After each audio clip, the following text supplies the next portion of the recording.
Jakarta, what's good? Yeah, I got looks that kill. Let's go. Wild and free, got an animal in me. Once you see, you ain't never wanna leave. You think your eyes are fooling you. It's just the way my body moves. I bring the sugar and spice. I got naughty and nice. Get the cinnamon once, promise you want it twice. So come get a taste right there. Got looks that kill, baby. I'm razor sharp, real so hard. Light it up, fireworks in the dark. Watch out, I'ma get ya. Don't leave, I will let ya. I'm razor sharp, really so hard. I light it up, fireworks in the dark. I'm a non-stop drill, I got look. Yeah.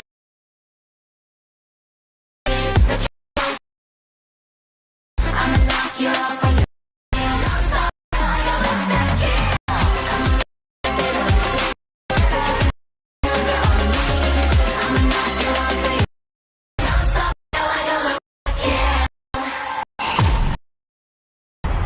Yeah, baby!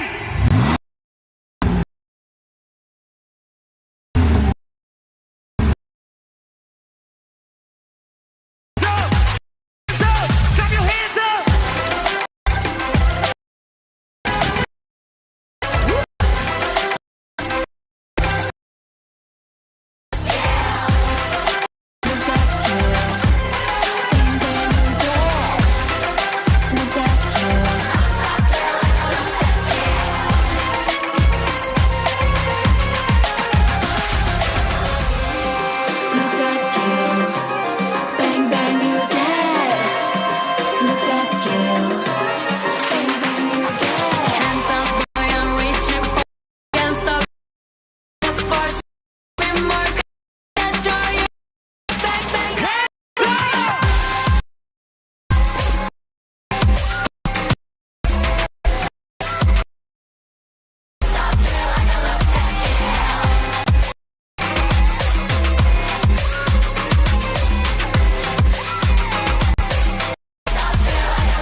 Free Fire, GK for the real genius, baby.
Hey, who am I gonna verse now? Burn bright, I'm burn out. Crushed out, look at me now. Huh? I can never go reverse now. Hey, I'm went from now to their hands. Jump, finish like no front. Red and the blues going out of 10, 11, all those snooze I pursue. I don't lose. I say petted, no my petties, I choose. Hey, I'm a not a loudest Wu-Tang. You're the competition. The only way is up. I can go reverse. entertain? Will you do the same? 'Cause I've been ready my whole life. Get my back. Me, I'm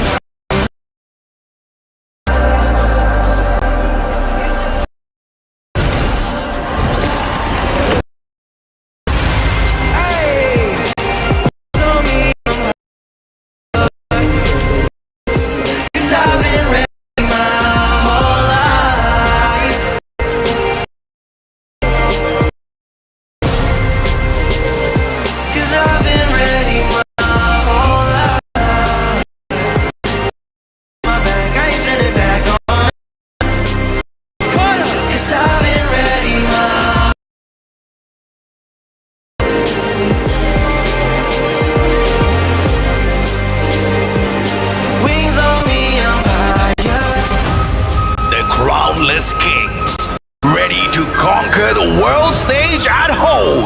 RRQ Kazoo!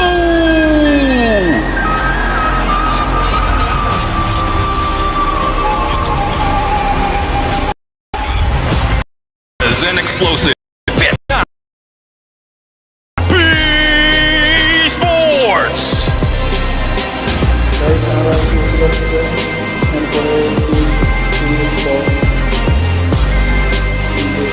The dual-mode champions of Southeast Asia, ready to dominate again. Team Falcons!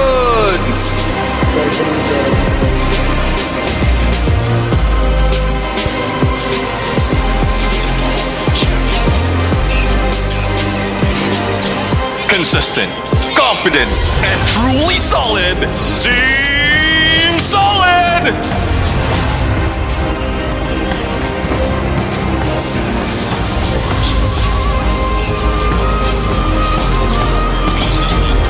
The fourth place finishes no more. It's E1's time to rise.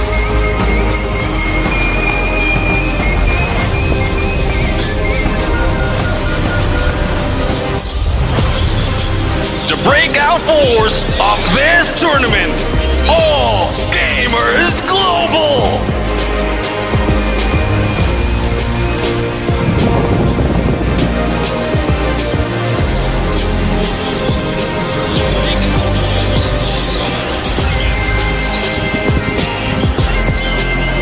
Fighting through the fire to stay alive. Let's go! GOW!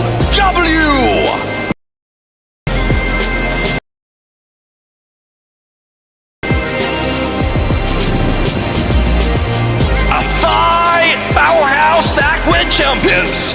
Buriram United East.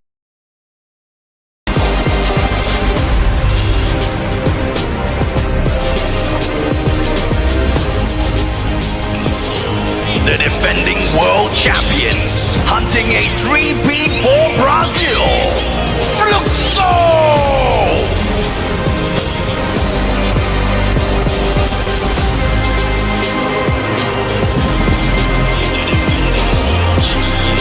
Latam's Fearless Storm, rewriting their story, Ovistar R7!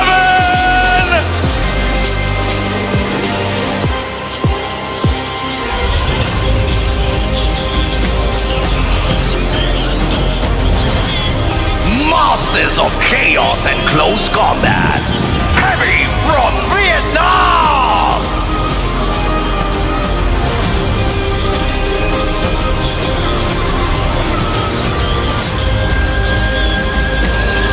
The home ground heroes, the EWC champions, Evo's Divine! show me what it's worth now. Pull up in the all these people wanna follow me. Different planes, avocados, from rapping, and I got role models. Thinking I'ma pass all the monogram on my body, the shit shout out to Virgil. Know that I'm gon' beat them like the shit that I put words to. Mama and the internet, two things that I just learned through. Hit it out the park, so there's nothing to reverse to. Yeah, I can entertain. Will you still insane? 'Cause I've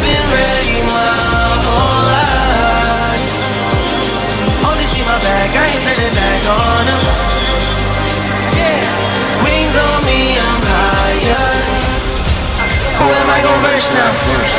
Burn bright, I don't burn now. Crushed out, look at me now.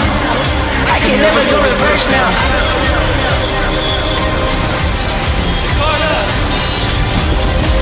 Good luck to all the players.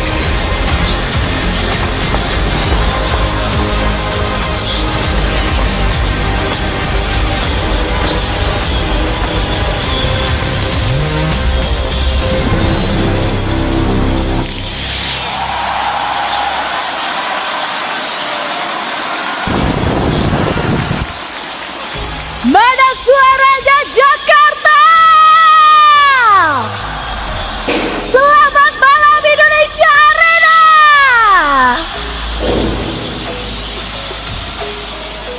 Selamat datang Survivors. My name is Conchita and alongside Yunsul will be your host for today. And welcome to the grand finals of Free Fire World Series Global Finals 2025 live in Jakarta. Coba kita cek lagi sekali lagi semangatnya. Mana fans-fans di Indonesia Arena? Hari ini bersama-sama kita akhirnya sampai di partai puncak, malam puncak, the grand final. 2 minggu yang tentunya sudah penuh dengan emosi, perjuangan, semua bermuara pada malam hari ini. Malam di mana satu tim akan menjadi juara dunia Free Fire 2025. Sekali lagi mana suaranya? The heat in here is so crazy. Yeah? Not forgetting the fans tuning in every corner of the world. Show us your excitement and who you are supporting in FFWS. And of course, yang lagi di rumah juga kasih dukungan kamu di kolom komentar. Kita ramein sama-sama. Dan yang lagi di Indonesia Arena, aku mau coba cari tahu ya. Paling keras kira-kira suara pendukung siapa? Mana di sini penggemarnya Falcons? Luxel!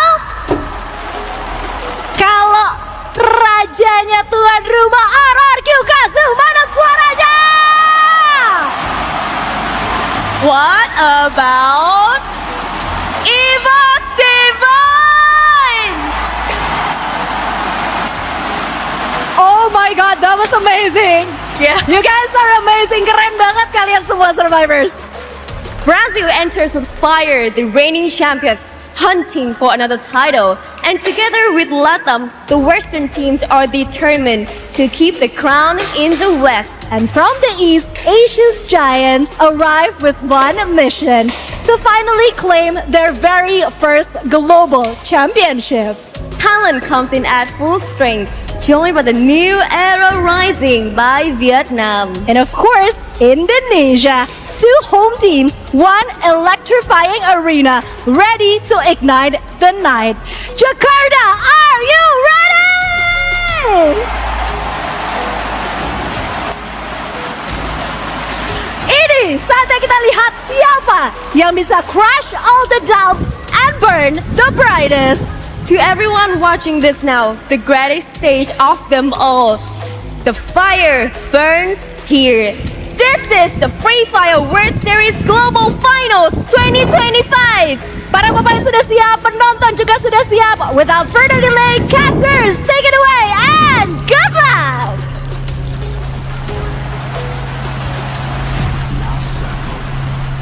Indonesia, LATAM, Thailand, Vietnam, Brazil. The safe zone shrinks until only 12 teams stand. Now the final circle restarts, leaving room for more pressure.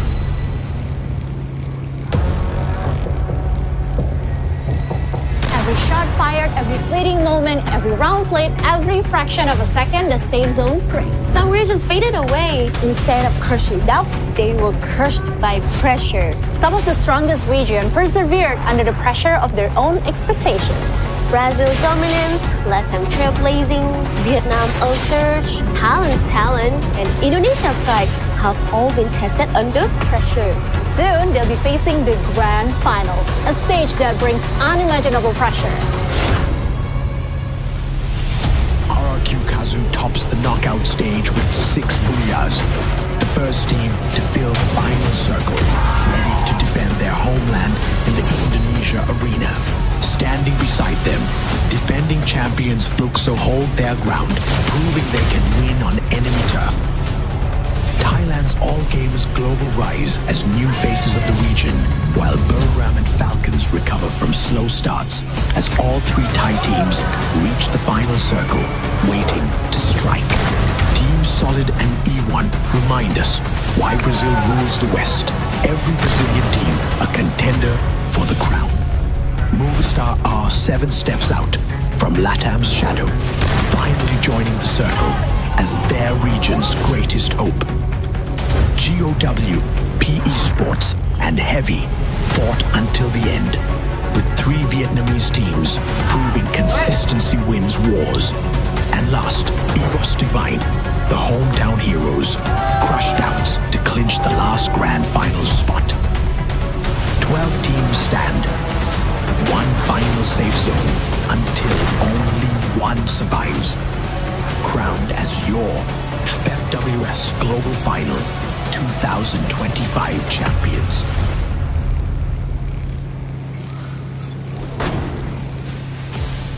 Welcome everybody, the grand finals finally begin here at the Free Fire World Series Global Finals. Once again, it's AJ and as well as Getting Q here at the desk, welcoming all survivors from across the world. You saw what the stage looks like. You saw the energy being given from the Indonesian hometown teams. I cannot believe the energy here in this arena. I mean, these Indonesian fans, they cannot wait to see the action. And looks like I got it a little wrong. Visually, it looked like RRQ had more fans here. But when we had some noise being made in the arena, the fans made it very clear they are here to see EVOS wake up once again. But that's going to be the biggest question. Will EVOS wake up? After dominating EWC, after putting up such a phenomenal performance, after Rasya literally made his first ever global debut and then ran away with the trophy, they have not done much just yet. Yeah, I mean, we haven't seen them go into that dominant run that we were hoping for, the snowbally styles of run that we're so used to seeing. But at this point of time, we have to make sure that you guys, our survivors, for everyone out there, understands what is at stake and what's going on. Format of the competition, you know what it is, baby. It's the grand finals. That means Champion Rush now enters the competition. To go in, activate Champion Rush, you need 80 points. Once you do that, you need to secure a Booyah in one of the following games. The first team to achieve this condition will be crowned champion. By the end of 10 games, if we do not have a team meeting this condition, the team with the highest number of points will be crowned the champion. We'll see how many games are actually going to happen here today. It could end fast, it could end, well, pretty long, I'm not gonna lie, but let's look at the point system right now. You know the format, but there are tiebreaker rules. Yeah. First, we look at the number of Booyahs. Next, we look at the total eliminations, and finally, ranking in the final game. Eliminations get you 1 point, being that number 1 squad in the positional side is 12 points. Absolutely, man. And like you said, right, every single elimination, 1 point. The dominators, those predators are definitely going to be alive out there, and all of that fire is for $1 million on the table. Of course, the lion's share for the champion, 300k, but this also includes what you see down there at the bottom, Gideon.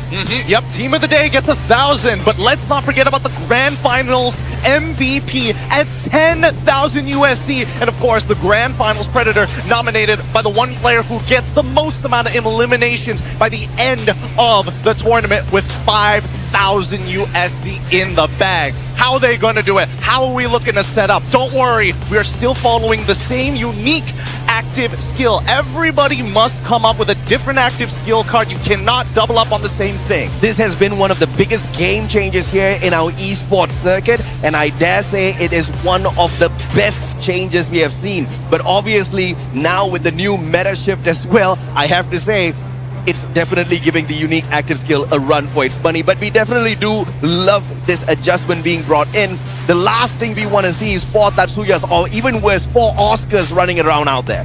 Now we've come to a point in Free Fire World Series where mechanics is one thing, but truly, can you express yourself when there's so many different combinations? And especially with the teams that we have out here, the ones who perform the best have the best chemistry, have the best preparation, and a really good understanding of everybody in the lobby on top of the meta. That's so much to get done for a professional esport. On this screen, I definitely want to highlight Jonah from Buriram. This is his 6th appearance on a Free Fire World Series global stage.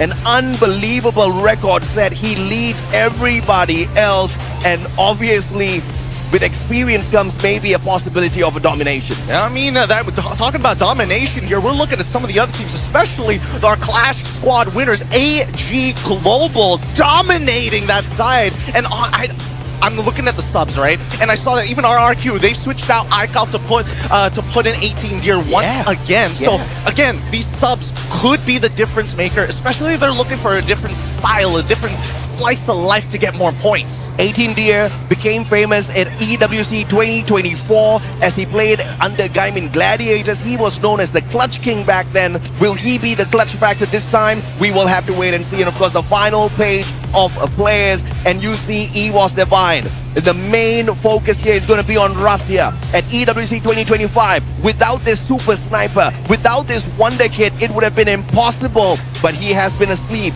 We had a couple of conversations with him, and he promised us, Gideon, that he is back at the top, and this time he wants to conquer. I hope he keeps his word. Hey, let's not forget about Falcons here. We're talking about people who are sleeping right now. Where are the Falcons? Where's that dominating run we've been waiting for compared to Heavy? Because when Alan has come into this squad, he's completely changed the outlook of Vietnam. Now, let's look at today's game schedule. On game number 1, we start off with Bermuda, followed up by Nextera, Alpine, Purgatory, Solara, and Kalahari. Our last 4 maps will be randomized. My God, the OGs are gonna have a heyday out there on Bermuda. This is the one map that is just so difficult to put the pin on exactly who's going to be able to go out there and dominate. If you look at the knockout stage, E1 definitely has been absolutely impressive with what they have done here on this map.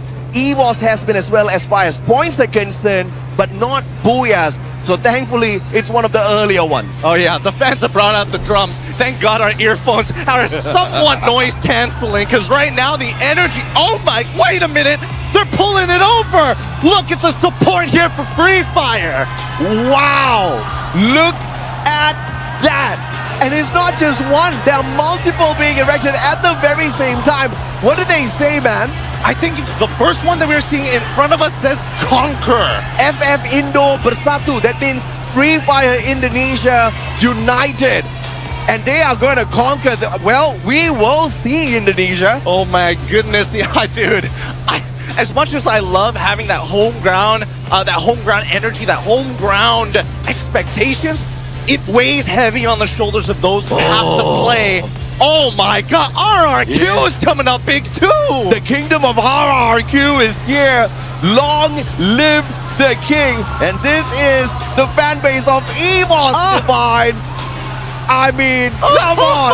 What a way to set up the atmosphere for the day, Gideon. That is beautiful. On one side, RRQ with the iconic Rex Regum Kaon, and of course, EVOS on the other, and to unite them right at the center, directly opposite of our stage, a unity of Indonesians here today. I think this is too beautiful, and who came up with this needs to have a pat on their back. I am in love looking at this, and I think we've got the best seats in the house to admire this, Gideon. Yeah, it looks incredible, and I think this is more for the players than anybody else. The mascot is out, the White Tiger himself. You gotta love it. And obviously, RRQ, EVOS Divine, they're gonna be elated to see their home ground fans in front of us, absolutely in support. First of all, yes, they do have their own fan base on RRQ and EVOS, but right in front, like you said, Indonesia United. It doesn't matter which one of the Indonesians gets up to the top. It doesn't matter which team pulls away the trophy as long as it stays in Indonesia this time round. Hey, they're looking to try and pull that away. Keep in mind that world champions come from everywhere across the world. We've seen it gone back to the west, come back to the east, go back to the west, and they held it there. And it's just a lot of expectations and a lot of pressure. I hope these teams are ready to battle it out here today. But first, we head on over to the room of pressure before we get in.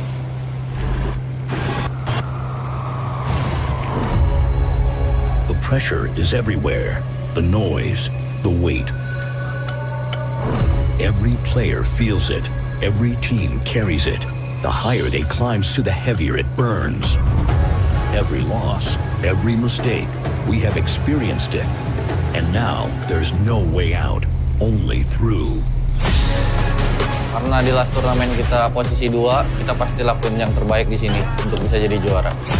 Somos el mejor equipo en la historia de Latinoamérica. Chúng tôi là một đội chuyên mạnh, lẫn cử viên cho chức vô địch tại giải đấu lần này. ผมได้แชมป์โลกมาแล้ว 2 ครั้ง แล้วก็เกือบได้มาอีก 2 ครั้ง แล้วรอบนี้ผมไม่พลาดแน่ Para todos os meus haters que não me querem ver bem, aqui estou disputando meu terceiro FFWS. Se Deus quiser, vamos nos sair bem. Karena ini tanah kita bakalan jadi juara di sini. This is not about survival anymore. Whoever that crush everything in their way will burn the brightest.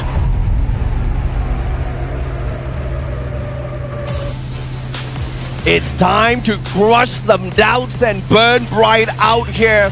And by the way, Gideon, this is the first time ever we're bringing one of our global finals into Jakarta. We've been all the way into Thailand. We've been all the way into Brazil. But in Indonesia, the first time. And guess what? Indonesia has never won a Free Fire World Series global finals in the past. Maybe this is exactly what they need. Hey. Maybe that home ground buff will get it done. Oh, I don't know, because at the same time, this could be foreshadowing for all intents and purposes, right? We have a little bit of time before we start getting into our flight path here, and I'm already excited to see how this is going to play out, because teams had a lot of preparation times, plenty of scrims building up to this very moment, so it's not like they're walking into this game blind. And of course, with the energy, I mean, I hope you guys can hear a little bit of the background, energy that we've got in here, the voices of the Indonesians. Well, they're gonna make sure you guys hear it at the end of the day. It has to be unnerving to some of these teams out there. So the mental game, the mental fortitude needs to be really strong for these guys. I think they have a total of 4 drums, 1 megaphone, and 24 rows of fans, all in synchronization to make sure that their voices are heard to their EVOS Divine team, who is sitting right at the edge closest to them. With that being said, boys and girls, survivors across the world, it is time. The countdown is here, and it's time to get ready. First things off, the classic, the default, the tropical island, similar to Southeast Asia, the one that everybody knows. It's Bermuda, as we start heading in to map number 1. We go back to where it all started. It's time for Bermuda. And I hope it's time for some chaos. Flight path, please do not show any mercy. We want to see a couple of hot drops for sure.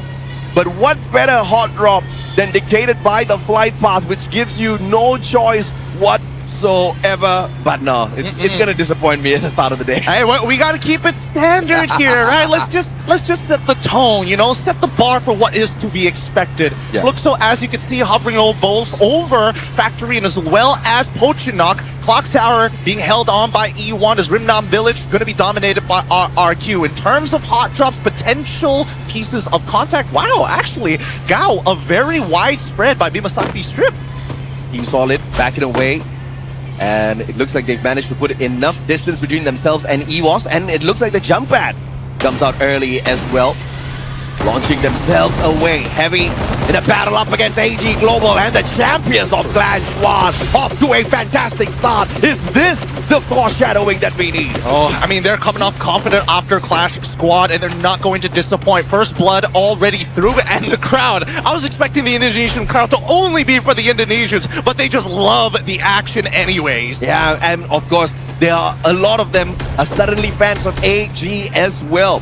For what they saw on that Clash Squad stage, How do you not fall in love with them, man? Especially Dew. But E1 finding GOW as well. Vietnam getting preyed upon very early on, but there's just one victim. The rest of the GOW players backing away. They don't want beef so early. That's so interesting. Seeing E1 get into early engagements. You saw that Vit9 didn't even have a helmet or any body armor. He's going in a little naked, but he's got weapons. PE now trying to set up Lao Ho to go for the launcher before Coachil turns the corner.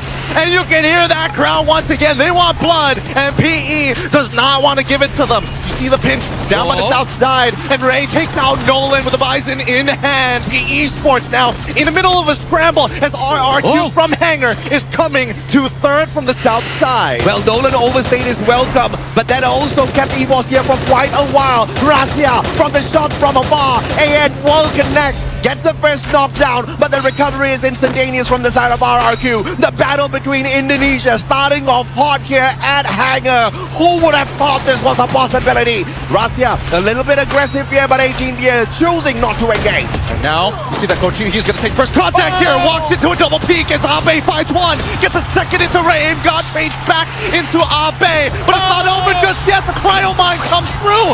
Finds one execution.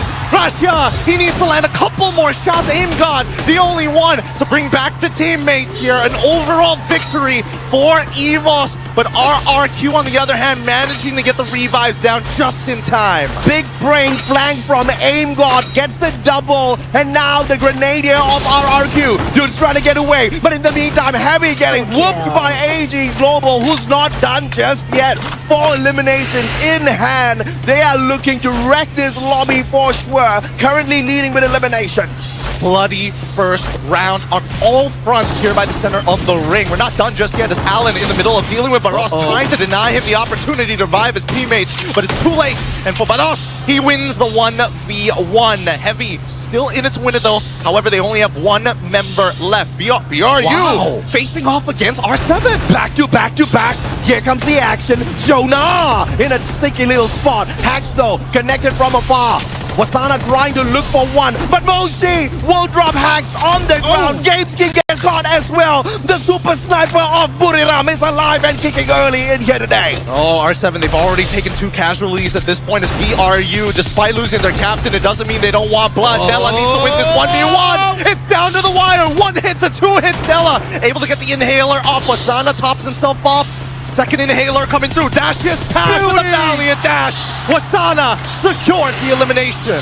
Brings in a quick revive as well. Wasana multitasking just because he can. GOW though in a little bit of trouble. The flank is on, but the flank is taken down. Limit down on the ground. The sniper from the side of Falcon already taken out, and the bolt maker gets pulled out in terms of insurance by Falcon. Oh my goodness, and the danger zone drops off. You can see inhalers coming through. They need to keep themselves topped up here. Without limit, they're not going to have their sniper to watch their backs. And Karora and Pina need to work to set up an angle as Demon Wayne, RIP, coming in hot, Cow, making sure that they're getting involved as soon as possible.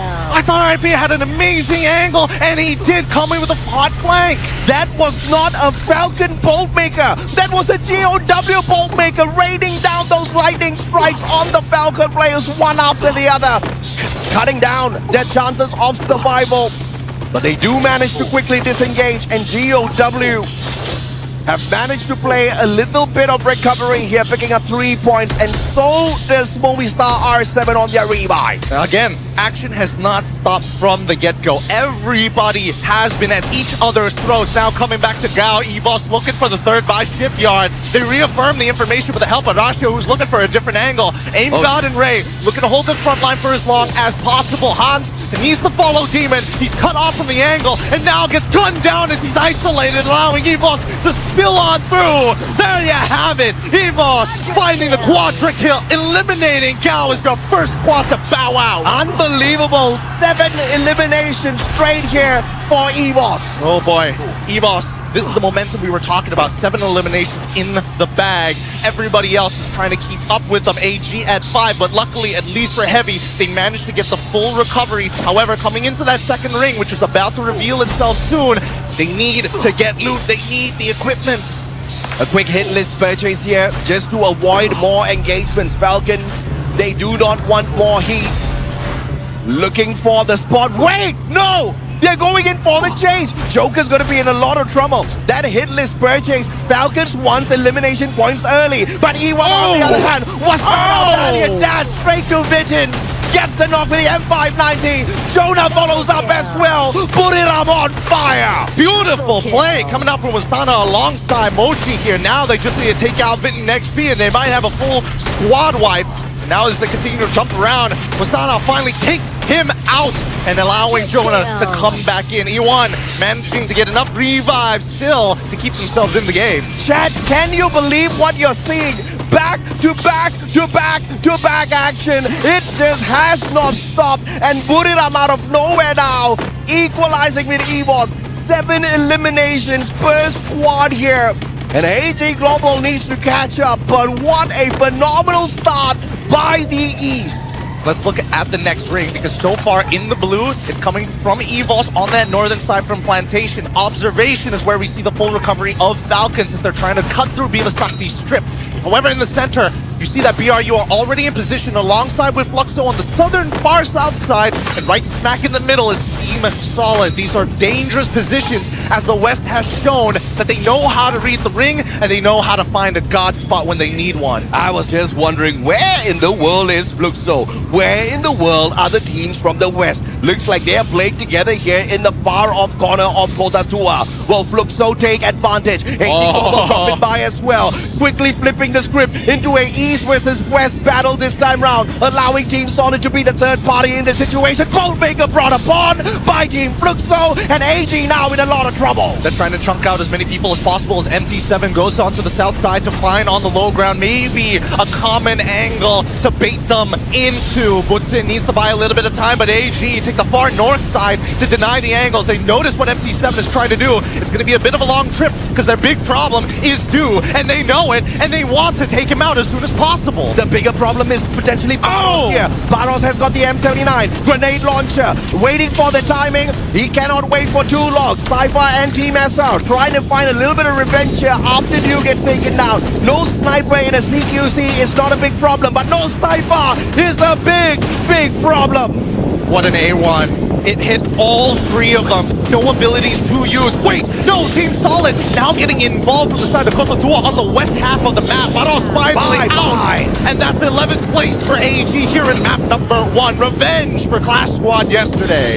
Champions at Clash Squad, but in Battle Royale, it's definitely a different story here today. A weak start, but EVOS up against Heavy. The battle in the East continues once again, and the White Tigers looking for more prey. Ain't God strikes yet again. This man is on fire. 5 eliminations, and he does not look like he wants to stop. It's great to see AC80s, man. It's great to see it, but Heavy now having to deal with EVOS has not been looking good as Rasha with a BSK in hand. Oh, and even tags Kabi, making sure that he's put in his plate. EVOS, this was the momentum we were waiting for all season.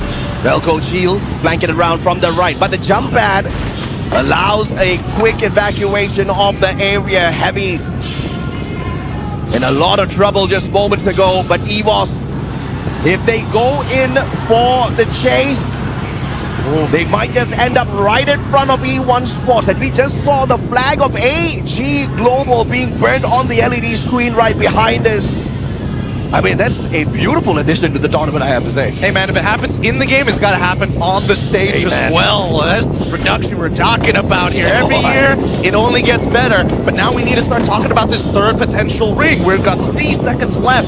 And now, I think everybody is thinking, oh, man, I feel like everybody who's played center ring has this spot. We saw that E1 is looking to gatekeep, and you know how strong the West is at gatekeeping other teams. Speaking of production, once again, the best production in the world of Free Fire tournaments so far, and I have to say the observers are on fire today. I have not complained a single time. There were no missed opportunities, no missed battles, and you gotta love it, man. Hey, chat, salutes to the observers. Show them some love. Let's go. And now, as we see the warning coming through, the zone is going to shrink. And EVOS understand that they are running on some very big points. Every placement from this point onwards is going to be so worth their time. If they get a booyah, even better. And that means more eliminations eliminations will start to roll through. But they also understand that with this large launch pad, they're going to be able to start making it into the ring. They just don't know how heavily contested it is. As you can see, everybody is here to play. Absolutely, man. So clearly, the team booster was in play. Managing to stay outside the circle for so long and barely take any damage off of that. But EVOS in a tad bit of trouble as they back away. Maybe Heavy wants revenge, but E1 Sports wants a piece of EVOS. Been tagging up Coach Hill already. Rastia backing away as well. Aim gone with a sliver of health, but thankfully the Supermans are on them. And RRQ comes to save EVOS. They've come to save EVOS. They're in a bad position, but now it's an all-out battle. Foul 7 is down first. Dudes holds the back line. Abe goes down finally. He trades against Leon. EVOS, they smell blood in the water. They see two weak teams, and Heavy just kept in place. Allen is waiting for that right moment as Baal falls to Bitten 9 and Bitten XP. The Bitten brothers holding strong in one compound. Wait, it's Falcons. They're here to play too. Falcons out of nowhere, swooping on in, looking for a fray, and they found it. Riptide Rhythm drops 18D as well. Peanut takes the slice. Karoro finds Abe, and bye-bye RRQ, says Falcon. What an unfortunate turn of events for the home ground squad. Wee-woo, wee-woo. Hear that alert? It's teams overheating. EVOS was in an awful position, and E1 was more than happy. They just weren't expecting so many people to get involved on the outside when the next ring has already been predetermined, and it's not over just yet. In this same compound, we see that EVOS is trying to hold out. Eventually, Falcons will need to make a choice to make themselves go towards the ringside, where you see R7 and Team Solid holding each other at bay, and that could be really awful for Heavy as well, because they can't rotate either. Yeah, three teams are about to get whooped by this zone. EVOS in a lot of trouble, sending out a Riptide Rhythm courtesy of Rastia, which Limit responds to, breaking down the defenses of Aimgod. Pina actually tanking the blue, taking a little bit of damage, and now Falcon staying away from the circle, but that's a bad idea. But Karoro on fire, Pina all hop on in, and both Indonesian squads out early. A great feint coming in from the Falcons, two on the outside to maintain pressure, two flank on the inside to push them out like toothpaste from a tube. Heavy, the next to fall as well, and now we look towards the west and the east sides. The west side dominated by PE, Team Solid, and R7, who are currently only running all four of their members. Wait, one of them is missing. Where is he? Oh, he's on the outside in the blue. I'm guessing, yep, it's Joker, who's looking to steal away some elimination. Yeah, man's definitely still clowning around at this point of time, but he has to be a little bit more careful. Oh my god. Falcons on the opposite end, but the battle between PE Sports and two squads from the west make it 3 if Luxo decides to hop on into this battle as well. PE is about to be cooked if they don't use a jump pad and quickly reposition. No, they're getting sandwiched from every angle at this point. They're even getting shot from the people on the complete opposite side. BRU is getting involved in this. It's on fire, taking down an arrow, and Riptide Rhythms from halfway across the world is ruining Vietnam's odds. Nolan, team wipeout. Riptide Rhythm just ripped the opportunity, ripped the chances of PE Sports apart, and now here comes Movistar R7, one after the other. The time turner pulled out just like what they were doing in Clash Squad, but it's not gonna work out just as easy. Nick still standing, the final survivor, but the circle takes out the rest of his team members. And Team Solid not looking so solid now. Wait, Falcons just jumped over the heads of Luxo as once again the arsenal now open. They need to start contesting. Team Solid finally goes down as Guerrero finds the shots. And now BRU, they decide it's time. We got to start moving our way into the chalet next door as Bops is going to get taken down by the Ordnance, allowing BRU to get in position. GU able to take out two members already. Falcons down and out, and it's now down to the classic BRU facing up against Luxo. And this was the one storyline we didn't touch on just yet. The storyline of Buriram and Luxo. And they end up in the first game here at Bermuda to take each other on. And your two-time world champs, your defending world champs, starts off global finals, grand finals with a grand booyah. And look at that. You can see it. Which is it.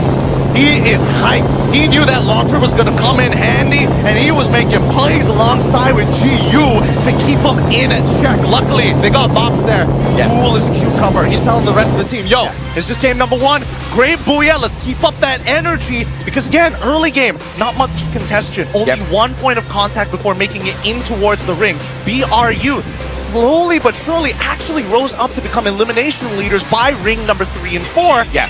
And then all hell broke loose at the end. Absolutely, and I think you touched on a great point there, that Buriram were leading the eliminations even into that final circle, which means even though Fluxo does walk away with the booyah, Buriram will still be smiling because to them at this point of time, no booyah, no problem.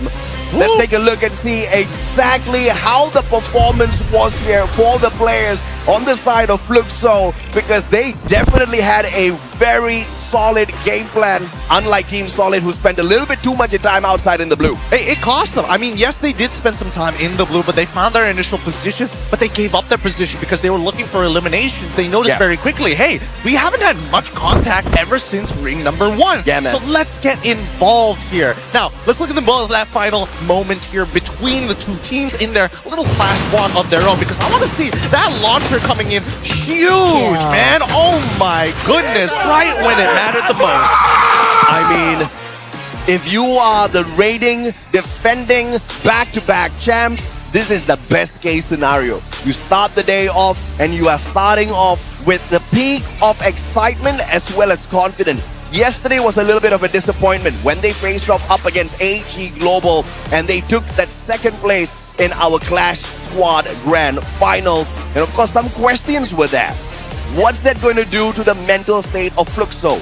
Is that going to get them disappointed, or is that going to light a super bonfire under their butt so that they go all out in the opener of the day? Well, I think it is the latter, because that was done very efficiently. And I think a little scary as to how efficient they were getting to that final circle when there was so much of chaos. Of course, but I'm more curious of what that final score is going to look like, right? You saw the BRUs coming out as elimination leaders. I'm not sure whether Fluxo was able to steal away enough elims. We saw them actually take out Falcons to make that top 2 actually happen. And unfortunately for Kuro, he just got hit too many times, right? E1 on the other side, again, very disappointing start from them. They had a solid game plan. They had that early contact that they were looking for, but they just could not find the God spot like everybody else. Let's take a look at the standings here so we get to answer your question. Wow. They made that final second comeback around the final corner. 9 eliminations, 12 points, 21 in total at the top. Buriram does not rip that one away from them, but instead, look at the story of the East.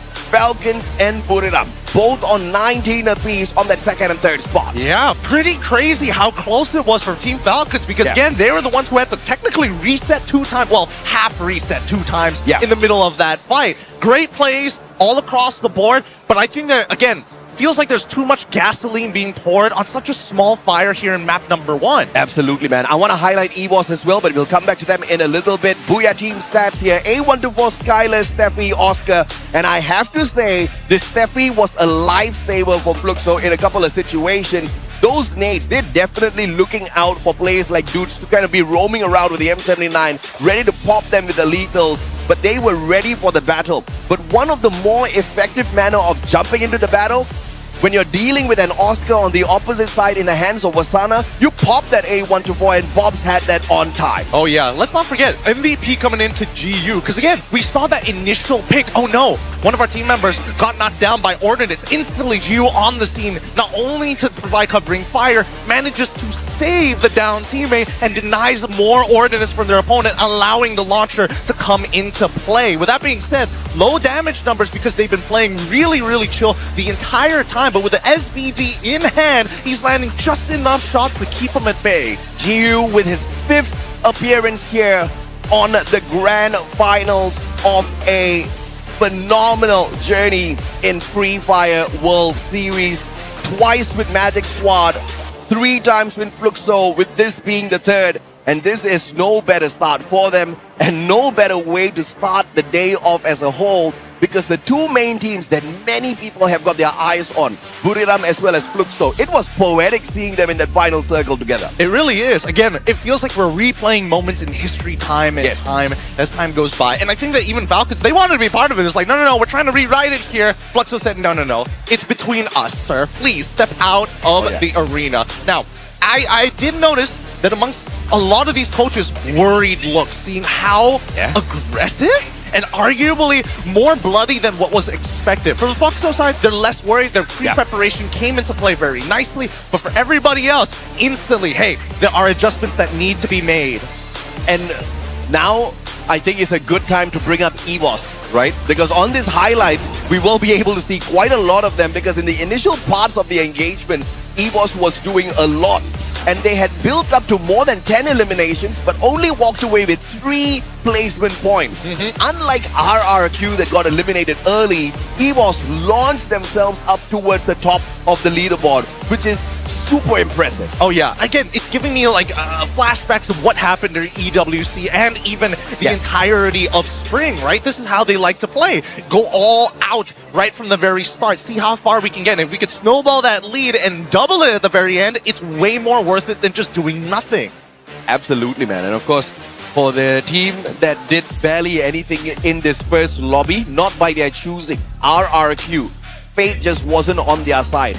They had unfortunately dropped into a situation where they helped out EVOS, and then they got stuck in a little bit of a pickle. Yeah, they did. They did. I'm not gonna lie, I was pretty surprised that RRQ wanted to get involved there, knowing that Team Solid was at their back in the first place, right? Let's look at the circle analysis, because right from the get-go, you see that everybody had a pretty decent spot. However, BRU, they played this before. Oh, a circle around peak, we know exactly what we want, and then that's why you saw them fight 4-0 right at the beginning against R7. Afterwards, their movements across the map was heavily centered towards where the next ring was, and just notice all the teams on that left-hand side. They kept on getting pulled deeper and deeper into Cape Town. Yeah, no doubt at all. And this was that moment where RRQ got involved in the fight with EVOS, and obviously preying on E1, they thought this was going to be an easy thing. They did look at their backs and it's like, okay, coast is clear. Yeah, coast is clear as far as your eyes can see, but the jump pad that Falcons used to literally swoop on in and land on their heads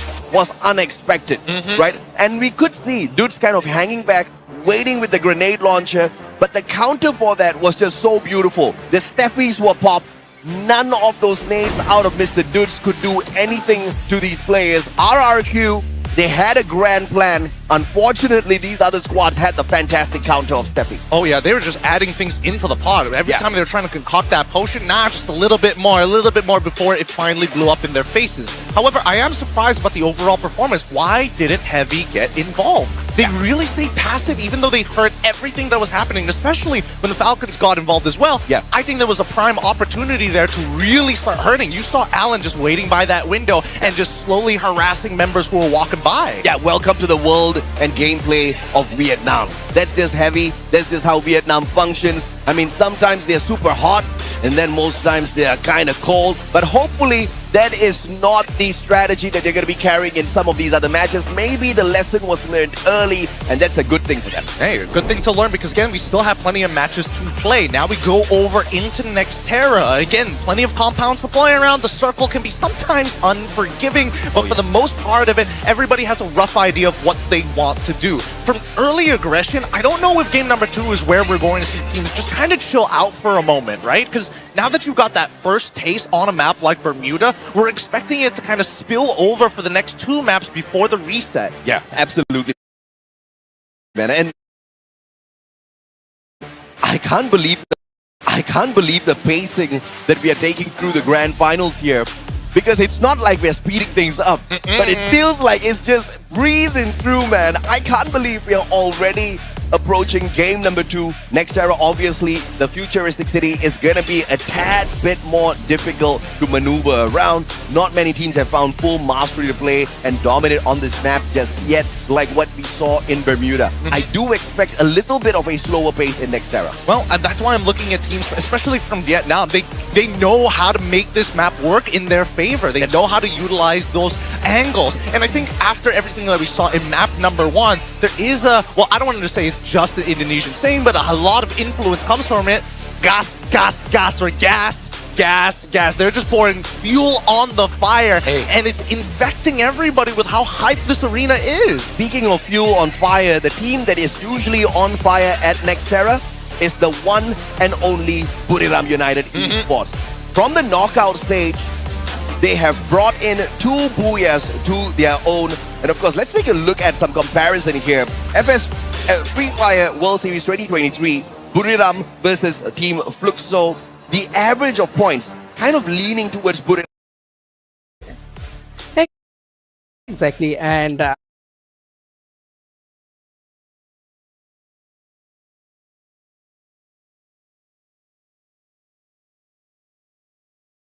আমরা আসলে সেই মুহূর্তগুলোর কথাই বলছিলাম। এফএফডব্লিউ স্ট্যাটসও কিন্তু আমাদের সামনে হাজির হয়েছিল, এন্ড আমরা কিন্তু দেখছিলাম কিছু প্রিভিয়াস ছিলাম যে বেশ ভালো ম্যান পাওয়ার নিয়ে তো সার্ভাইভ করছে টিম ফ্যালকন। সো তারা যদি শেষ পর্যন্ত প্রপার জোন সার্কেলের ভেতরে এন্ট্রি করতে পারে, একটা ভালো গ্রাউন্ড যদি তারা ক্যাপচার করতে পারে, তবে কিন্তু ফ্যালকনরাও সেখানে স্টেক হোল্ডার ছিলেন বুইয়া মেকিং এর ক্ষেত্রে। তবে হুট করেই যেন একটা লঞ্চ প্যাড জোন সার্কেলের বাইরে নিয়ে গেল এবং সেখানেই যেন আসলে বিদায় নিতে হলো টিম ফ্যালকনসদেরকে। অ্যান্ড আমরা কিন্তু পরবর্তী গেমের জন্য খুবই প্রস্তুত রয়েছি এবং প্লেয়ার্সরাও প্রস্তুত। এই মুহূর্তে রাশিয়াকে দেখা যাচ্ছে তিনি যেভাবে আসলে প্রেশার ফেস করেছিলেন এবং তার টিম মেম্বাররা বিশেষ করে এইম গড তাকে নিয়ে Back in 2021 when it was Buriram and they were a giant back then, and they were obviously not taking it slow, becoming the world champs. But of course, you guys tell us as well before we continue on with the storyline, who are your top 3 FFWS Global Finals players? Drop it in the comment section below. You know, are you going to be picking a player from the side of LATAM or from Indonesia or even maybe Vietnam? Here's the thing, right? I've got a little bit of I'm a little flipping a floppy, right? Yeah. In 2021, I'm telling you, Moshi and Jonah, 2 players that I really admire how they play, how they lead the team, and how they kind of set the pace. Yeah. And then I'm just looking at man, Bops and MT7, a lot of parallels can be drawn between the 2.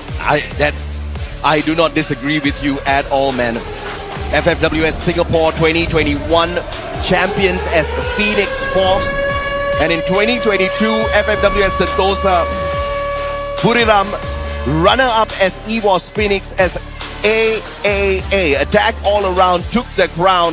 And in these times, Brazil was not really a pain in their backs just yet. It was those years that came after that where things get a little bit dicey, right? Because 2022, Bangkok, this is where Magic Squad first showed up but could not rise to the occasion, walking away with the 4th spot. But that was when they really showed the world that Brazil is here not just to play, but they want to dominate. And of course, Magic Squad, Free Fire World Series 2023 Bangkok, stepping into Thai home soil to take the trophy away from Thailand. I mean, yeah, they wanted to get it done, but to get it done in that way was a little heartbreaking for the Thai fans. I mean, and that's where we start to see this legacy coming in from Fluxo actually begin. Dropping pretty close, honestly, a little too close for my comfort against Team Solid. But they've met each other before, they know exactly what to expect. But here by Intellect Center, R7 back at it again, now facing up against Heavy. Heavy on the outer rim. Oh, wait, hold on. Russia, he's already down as AG already achieved first blood. Cochil as well goes down too. Well, AG Global not too pleased at all with the result from the previous matchup, and they won blood early, hunting down the players. On the side of EVOS, one after the other. Team SR down and out already. Cypher almost eliminated, pulls out a glue wall in the nick of time. Barros drops by for the backup, and 2 players chasing down AimGod, looking for the point on him, and he will be found by Mr. Cypher's AUG. Ah, man, it's going to be a slow start coming in from EVOS, hot start coming in from AG, but let's cut on back because Hax is finally down with an M18 in hand. See how Allen is going to have to play this out of his mind here, especially since Joker as well as Kabi. Oh, who ends up going down.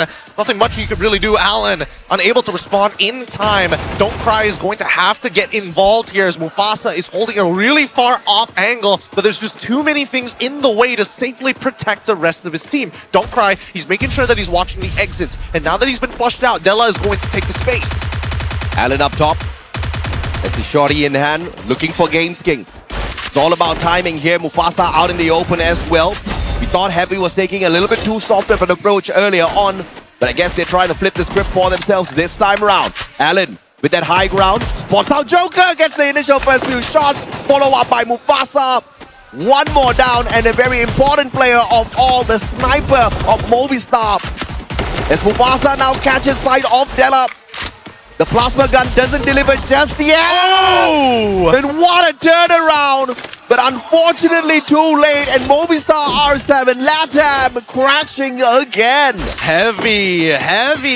They've learned a lot from Clash Squad. The feints that we see from them, the crossfire setups, just to make sure that if you fall into our trip zone, you're gone. Rashia coming back for a little bit more action, takes out Cypher here, and the crowd erupts with this like, oh no! He gets blasted down just before then. Ray able to actually pick him up just in a time. Unfortunate scenario to be in, but at least they got the elimination. Dude, you gotta respect the recovery off of EVOS here. After initially losing players like Rashia, they're right back in it on that revival, and they're not even thinking twice, right? Straight up jumping into yet another battle, picking up those very crucial points. Oh, like Lazaria, we now see Gao on the lower end of this compound. Ooh, Demon taking a pretty big shot there. As E1 just trying to make sure that Ordnance is going to be traded back. They already have the contract ready to go. Vitten9 holding down. Where's his brother though? Where's XP? He's holding the stairs, and now Hansen as well as Demon now make contact. And XP is the first to go down as Vitten9 needs to quickly get into position. Leon on the second floor and having to deal with Demon finally wins his 1v1. Time Turner is already out, but now RIP, wait! Vitten9 here to try to save the day, doesn't take him down! Uh-oh, GG. Leon turning things around up against Demon, but now he's gonna get caught out. And down you go, and E1, you gotta respect the instantaneous recovery on those revivals that came through off of that vending machine, or else they would be toast right now.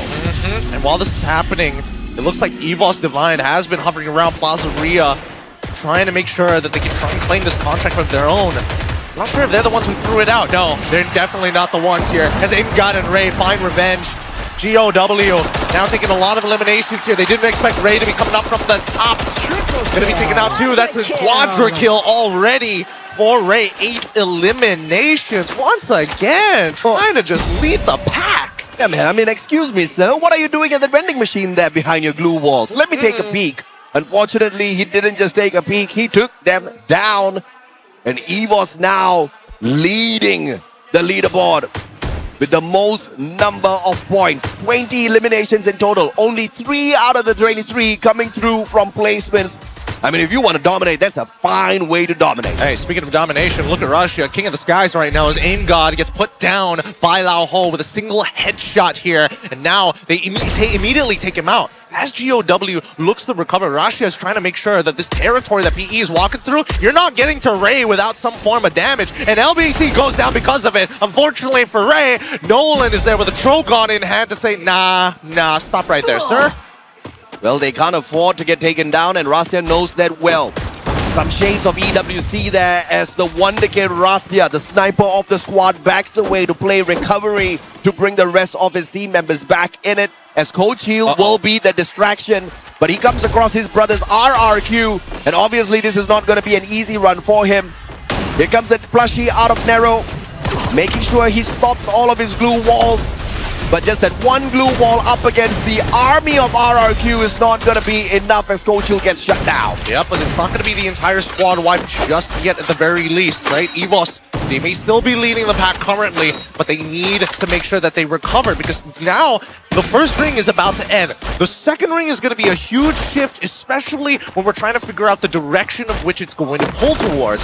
So far, as we see that RRQ has been taking the back foot, really taking their time with this. They have been throwing the contracts out at the bare minimum. E1 has marked at least one of them. At this point, we got to see whether this south side is going to be just the same or whether E1 has recovered well and managed to find their own spots. Because when we look at it, it pulls towards the southwest side. They're actually a lot closer than you would have liked. Yeah, Falcon's about to have a party here. Because if they don't use a launch pad or a jump pad to cross over Team Solid and EVOS, it's gonna get dicey. Speaking of EVOS, still hanging on with Rastia. Team Solid on the chase. Rastia looking for a vending machine, still far away from getting 2-1. Clearly not having a jump pad. and not having a chance to survive as he gets sprayed down. I mean, teams who had took these early engagements and have not been able to recover are still on the run. EVOS, I mean, R7, unfortunately, that was a full squad wide coming in from Heavy, but more importantly, teams like Gao, even for now, they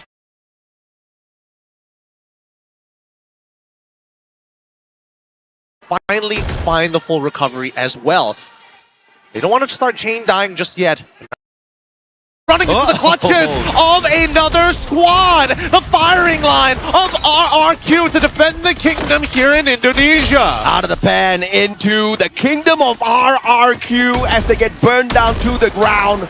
AG Global with Cypher all alone, but the vending machine not too far. But alas, the players of RRQ camping on that vending machine, taking Cypher out of the equation. And that is definitely not looking good for the champions of Clash Squad. Hey, but RRQ, the fans are happy with this recovery from the previous game, and hopefully they make it into the next ring, because so far, the west side is starting to get a little heavily populated. E1 looking to reposition into another house as BRU trying to control two compounds at once. This is E1 Sports about to be in a little bit of trouble as they come into nading distance of Buriram. Question is, does Captain Jonah have the M79? Does Captain Jonah have enough of those lethals to chuck at them? Yeah, he shows it to me. He's like, yeah, bro, I got the nade ready. M7's ready to go. I think worst yet. Pretty sure they inoculate each other. Bops, the first to go down, but a good recovery coming in from GU and Butson to make sure that Dian doesn't get any more.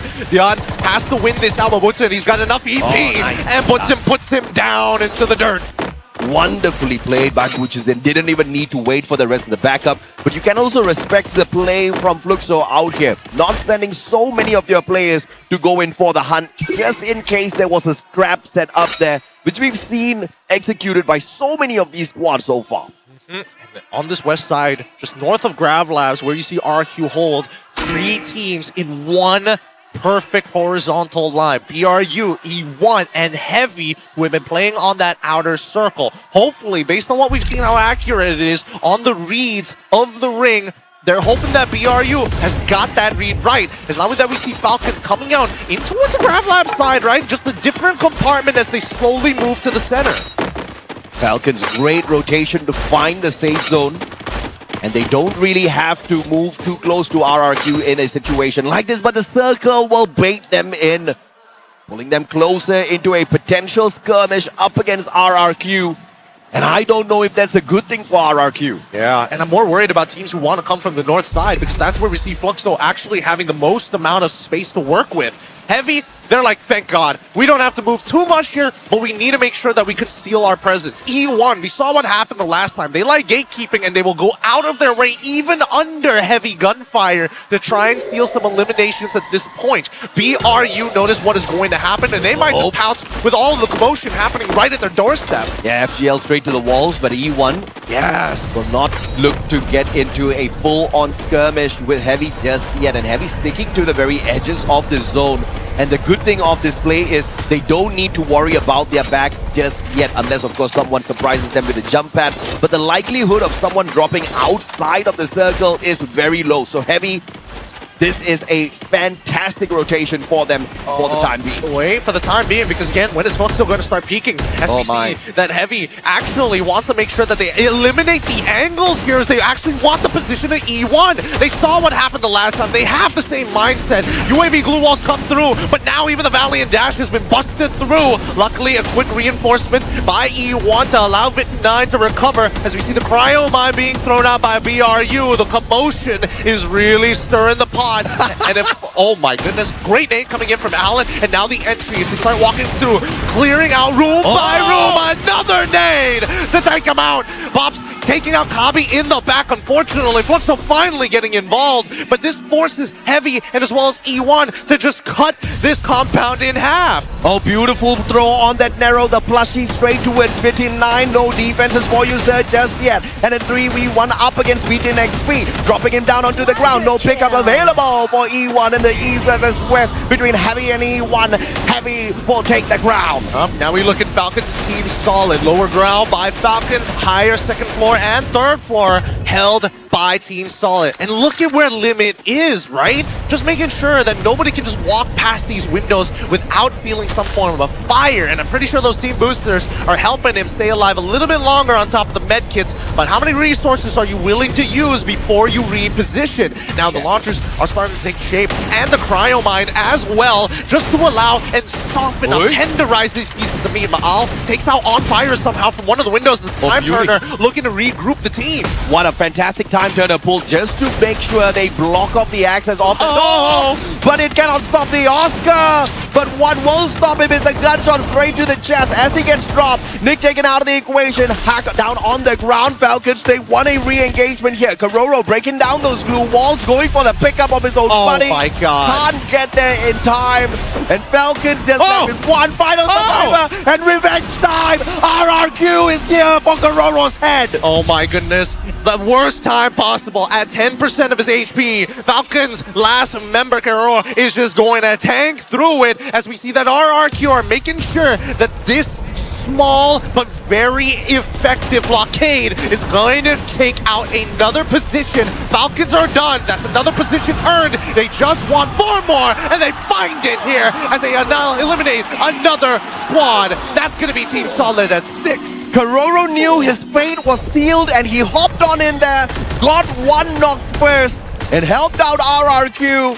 At the end of the day, the East still pretty much together up against the West. Oh my goodness. But Heavy up against Buriram though, this one's gonna get a tad bit dicey. Fluxo on the opposite side of all of this chaos, sitting pretty. And Heavy, they're taking plenty of damage as well. As BRU need to get involved, it's about how much damage can Allen provide. Jonah will get picked up, and hopefully he makes it back into the ring before somebody snipes him out, because the commotion here between Fluxo, PE, and as well as RRQ might cause a bit of problems. Storm clouds have been thrown towards the south side, but this final ring, it's so awkward. One compound, one arsenal to play around. Bodies of water encompassing at least 40% as RRQ finally bow out. And PE Sport in this final circle, but Buriram up against Fluxo. On the landing, they stick a fantastic triple glue wall. Nade on the way. No Steffi on the side of Buriram. Glue wall melt is laid out as well. Moshi down on the ground. This is trouble time for Buriram. They can't keep on doing this. The glue wall melters are getting so much value as they stacked at least 2 on top of the Stefia. Try to power through the damage, waiting for emotion. And unfortunately, the motion of the blue is headed towards the southwest side. And PE Sport just staying out of this mess, waiting to see who is that final contender up against them from that lower ground. Fluxo, on the other hand, just trying to find a better angle up against Buriram. But that will drag PE Sports right out, and TU will say goodnight, bye-bye, as he gets sprayed down. Everybody's taking casualties except for PE. Somebody needs to look to their side. As you see that Fluxo have decided we're going to full commit to the opposite end here as BRU tank and even launch themselves just south of them on the slightly higher ground. PE, this is hunting ground time.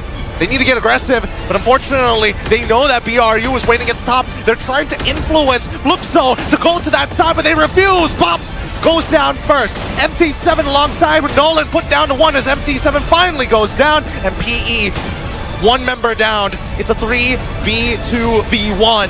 A big mistake by Bobs, taking himself out with the grenade launcher, and that instantaneously took the possibility of a booyah away from Fluxo. But now, Wasana, double strike, first with a nade, second with a gun, and he goes in. Time Turner pull, Steffi popped as well to stop those nades. Get out, but Wasana, one of the best rushes in the world, sets himself up for a 1v1 up against Lao Ho, and the M590 fully mastered finally by King Wasana, looking for that booyah that they missed earlier on, and the first shot secured with a second.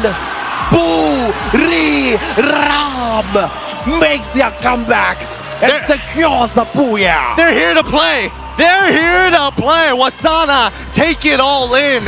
They silenced the crowd one more time, and even that crowd was ready to give it to him. PE so close. Numbers advantage. Everything that they wanted was going in their direction in that top 3 scenario, but the end of it all, it just was not enough. Like I said at the start of this map, the dominators of Nextera, the most consistent on Nextera, Team Buriram, walking into this global finals, grand finals with 2 Booyahs in their hands at this map from the knockout stage. And clearly, that was no fluke. And many a times they could have gotten taken down, especially in that final battle. The 3-way which PE Sports literally sat out of. Because if PE had gotten involved, that would have been disastrous for the players of Buriram. But just with 2, they bought enough time for themselves. And as fate would have it, PE picked a fight with Fluxo. PE was playing it as honest as they can, right? Yeah. We're just going to interact with one person at a time. I'm not going to, dilly-dally and start cheating on other people. But Buriram, again, the decision at the very... game play সম্পর্কে সবাই একটা ভালো ধারণা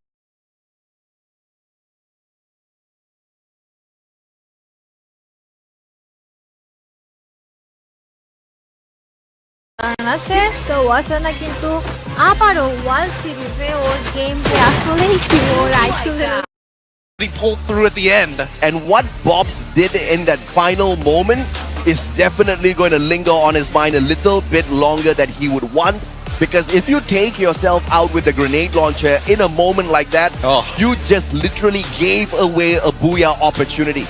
And this is where mental fortitude really matters, because you are literally on the grandest Free Fire stage of them all. In all the years of Free Fire World Series, this is the biggest, and you unfortunately slipped up.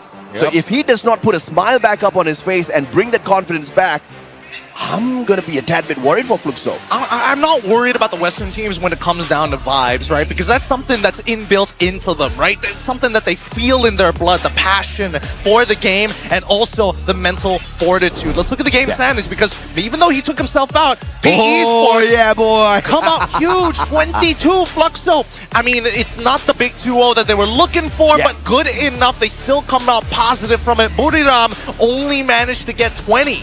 Yeah, absolutely. And of course, PE Sports in the previous matchup, they only managed to walk away with 5 points. So this is a huge step up for them to get back into the race for that top spot, to get back into the race for that champion rush condition. But the sensibility as well as the consistency of gameplay from both Buriram and Fluxo, we all need to salute them. Oh yeah. Right? And it is just unbelievable how they are able to maintain consistency at a level like this. Yep, it's the kill switch, right? And that's what I feel that these teams, these veteran teams who've been together for a decent amount of time, they understand that all these knockouts don't matter until we get to the grand finals. And look how close it is between Buriram United and Fluxo. Now PE Sports part of that equation here, but they need to get into the 30s before they can even be part of the conversation when you're talking about Falcons, who didn't do too well in either of those games, but good enough to put themselves at 4th.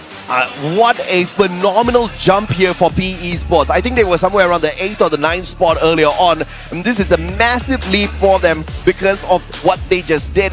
And it was all about decision making, right? It's not about whether or not you can get into a battle. Can you walk out of the battle alive? Can you walk out of the battle with those eliminations on your side? Nero, A124, Steffi, Oscar, I think Buriram has cracked the code here with what is that perfect combination of active skills needed out there. I think that this is something that they've been developing for a little bit of a time. Yeah. We saw them actually pick up the A124 alongside with the Steffi here, and then the Nero was kind of a give and take sometimes, right? Yeah. They leaned into the Casties even when Nero first came out, and that's when everybody was the rave was, we get A124, we get Nero, you basically can't do anything, right? Yeah. Just combo wombo. You know, both Fluxo as well as Buriram, both of them 2-time world champs each, right? But Buriram has an edge over them because they were also 2-time runner-up. Buriram almost became 4-time world champs, which is absolutely ridiculous in terms of what a squad can do. But although these two squads are so phenomenal, so mighty in the world of Free Fire, at EWC, they came in 8th and 9th, bro. All right, that was ridiculous. But this is that redemption arc for them. I mean, they were looking for the redemption arc, and I think they're slowly starting to find, that pep in their step. Just notice that Moshi and even Jonah, right? They're coming in with assists overall. They are playing for those position points. They are looking to farm. But unless they make a hard read, then it's all up to this man right here. Oh, yeah. Game MVP, 6 eliminations, 2.4k damage with 2 assists. It's BRU Wasana. Chat, the world of Free Fire, King Wasana is back. And the man's finally mastered the M590. He is whooping out there. I mean, 6 eliminations, did not second guess himself, and he's not holding back. He's got the Oscar, valiant dashes all around, and the very final live in-person emote. He shushed the whole crowd, and guess what? They listened. Everybody fell dead silent. Oh boy. If you imagine it and you stare at him long enough, you might see the silhouette of a crown slowly appearing here. And I think that Wasana, he's in the zone. You can see that he's not overhyped and he's not too down. He's at a perfect calm. He's right in between, which is great for these styles of competition. Oh yeah. But let's recap the entire game here, because again, E1 unfortunately still meeting head-to-head against Heavy consistently. They have very similar game plans, but unfortunately, they don't have enough aggression to keep them in place. I mean, this was a battle, right, where Bobs unfortunately takes himself down. Then it makes it very easy for Buriram to kind of prey on them. And towards the very end, just waiting for that right timing. We thought PE Sports had the best timing of them all, but Buriram outplayed them, showing us exactly why experience at a stage like this matters a lot. Because yes, mechanical skills can definitely be improved season after season, but decision making when it is so crucial out there, that only comes with experience. Hey, it's the limit that people usually hit, right? And now, at least for BRU, I love the fact that everybody, grand final day, clean shaven. They're like, no, don't get the hair in my face. Make sure that there is no distractions as we get into our next game. Map number 3 is going to be coming up real soon. I do not know what else to expect. It's Alpine time. And guess what, bro? Okay, maybe not at the knockout stage only, because Buriram faltered. They are no longer the kings of Alpine, but we didn't play that many matches in the knockout stage. Also true. Alpine belongs to Buriram, but at the knockout stage, they were overtaken by one team. Guess who? Fluxo. Again, these two teams have battled out against each other over many, many years. Yeah. They have very similar drop zones for a reason, and that's why they are dead even when it comes down to rivals. And it looks like we kind of know exactly who's going to go towards that final circle, but it is times like these where you're so confident that this map belongs to me. I've already performed. I will be able to get there. Where some things kind of don't go the way they're planned. Just like what RRQ has been facing from the very start of today. 2 maps back to back.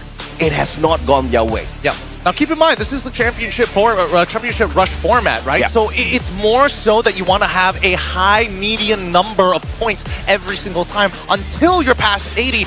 That's when you're expected to look for that big booyah. Hopefully things are going to be going well for these teams, generally speaking. But for now, as we are expecting map 4s and map 5 is when teams get closer to that number, we haven't seen the big 30 to kind of set the pace. Yeah, we haven't seen that just yet. And once again, like what Gideon just mentioned, the aim is to reach 80 points as quickly as possible. The booyahs are not an issue right now.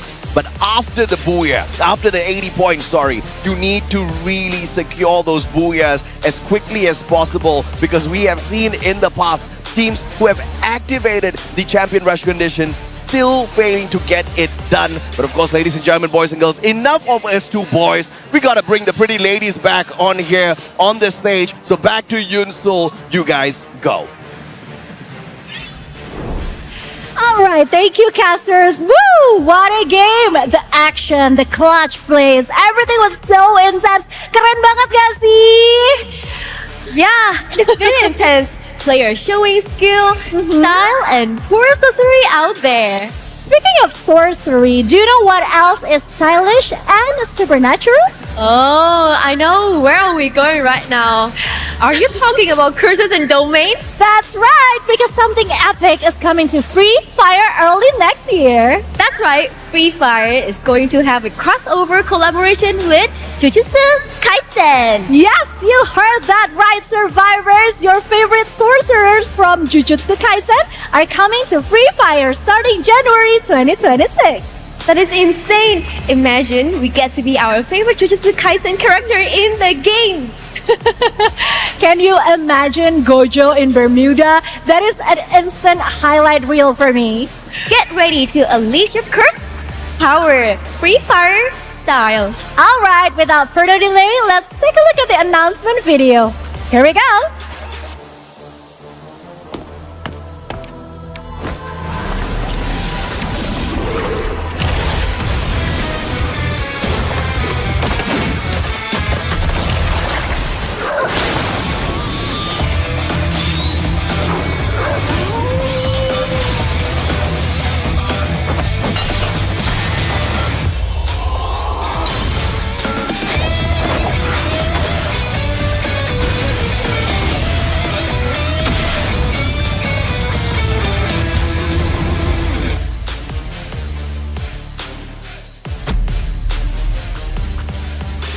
Whoa, whoa, whoa! I thought the domain expansion part was just the reference. I wasn't expecting a full announcement and collaboration. I know, right? And Jujutsu Kaisen of all things, my goodness me. Somebody about to get cursed out there, and I wonder if somebody's already cursed. Again, the question of RRQ. Look at the fans. They were so bright. They were so full of energy earlier. But now they're like, okay, you know what? This was not what we signed up for. No, no, no. Again, they don't want to pour too much gas on this very small fire and smother it. They're waiting for one of their teams to actually get going and give them that extra oomph when the momentum is on their side. And you can see, we are RRQ. We are the kings of kings. And they're going to live up to that brand as soon as they take a booyah. Okay, all right. I see some smiles there. And of course, Gideon did not lie to you guys, okay? We barely had empty seats earlier. It's just a little short break on the stage as of right now. So some of them have gone out, maybe to grab a couple of drinks, because clearly they were screaming at the top of their lungs earlier. Yep, their throats are dry for a good reason. And now let's look at the map schedule one more time. In case you were just tuning in, our first two games are out of the way. Fluxo took game number 1, and Buriram United Esports took game number 2. But here in game number 3, do you think that one of these two teams are going to find the back-to-back? Because the curse is still very evident and very real. Well, somebody about to get hurt real bad, and I think it's not going to be Movistar R7. Because thankfully, this is a map that they're actually very proficient at. When finding the final circle, finding the eliminations on Alpine, Movistar has proven it in the knockout stage that they can get the job done. And I think it's time they wake up in the competition. I think so far, the early contests have been kind of a 50-50. And yes, it is okay to do it within the first couple of games, but there needs to be some kind of formula to start really racking up these points. Because let's look at EVOS Divine, for an example. Yes, they had a couple of early engagements, but at the same time, they are trying to keep up with everybody because they are one of the few teams who has a large amount of eliminations. That's what's keeping them in the middle of the pack. Absolutely, man. And, you know, this is a situation where you really need to manage how you get into some of these combats. Yes, you've got the active skills already, but we are also looking at the loot. The current meta, obviously there have been many changes. It's not about the guns anymore. It's not about the skills. It's all about the free fire coins. Oh yeah. It's literally the coin meta at the moment. And by the way, we've got the promise, a quote from Wasana. Buriram Wasana has been thinking this phrase since last year. If Buriram wins, he will say, Mom, Dad, I did it. And I kept my promise. Yeah, it's about time, man. I've been waiting, Wasana. I mean, this is a personal quote from him, right? He knows what he's playing for, and he knows the weight on his shoulders, even when the crowd might go against them. Now we look towards AG's side. Again, it's back-to-back games where they win first engagement, but they haven't been able to get into second and third ring as consistently as we used to see them during the knockout stage. Yeah, absolutely. But you got to put a PE Sports, you know, just with one game, launch yourself right back into play, launch yourself right back into a spot where you are one of the top squads gearing up for the activation of Champion Rush. Yes, it is just 80 points, but in this lobby, it is not as easy, which is why it is just beyond mind-blowing. The consistency and the quality out of Buriram and Fluxo. I mean, not only are they getting into the final circle, but back-to-back now in the top 3. That's just pure ridiculousness, man. Yeah, again, it's tough to see them actually make it this. The way that they made it this far is already great to see, but I'm looking at everybody else because, again, they're probably gnashing their teeth thinking like, man, these two teams keep getting on the top side. We could be that spot, right? Yeah. We have the exact same path. We have the exact same plan. They just got there first. We got pressured. How do we change it? Yeah, and of course, even as I say that, Buriram is not too far away from activating Champion Rush. They only need 41 points more. How incredibly ridiculous that is, I cannot even begin. But ladies and gentlemen, boys and girls, it is time to head on into the green Alpine, where Buriram is no stranger to dominating in Southeast Asia. On the global stage, Fluxo has suddenly become the owner of this map. Will these two teams get into the final circle and do battle once again? Will we have a third party, or will fate turn them down and get them out of the lobby early just to spice things up? Welcome to the high heights of Alpine here. Let's see our fly. Ooh. Oh, yeah, boy. That's what we're talking about. Okay. Between Garrison as well as Vantage. Not the most skewed and awkward drops we've ever seen before, but it's going to take a little bit of time to get into the spots if you're looking towards the southwest side. Now, Vantage is going to be taken over by Fluxo, and as expected, Snowfall coming in for BRU. But now we look at the very first blood here by 18 Deer against PE. RRQ off to a fantastic start. PE Sports, just after securing the top 3, it's quite classic, it's quite normal of PE Sports to drop the ball after performing well. But I hope that is not the kind of consistency they show us here today. Yep. Hoping for a little bit more, right? We need to see those big points. We need to see a shakeup in the current lobby. We need a third bomber from some... Oh, Lao Ho! Again, Abe 50-50'd it. Unfortunately, picked the wrong side. And Lao Ho, at this point of time, the arena is super cold, but I can tell you this boy is sweating. Nero's not too far away. PE Sports might come back in here for a re-engagement because the revival was brought in instantaneously. And I think they want revenge. Yeah, and Nero, he's got that top side covered, right? He saw them actually walking up. And now the Cryo Mine just going to be thrown. Okay, interesting. Not sure how that worked, but let's just say it whiffed. I don't know how they managed to mess that one up, but of course I see the ideation there. RRQ now still pretty much in this warehouse at Railroad, moving together as a unit.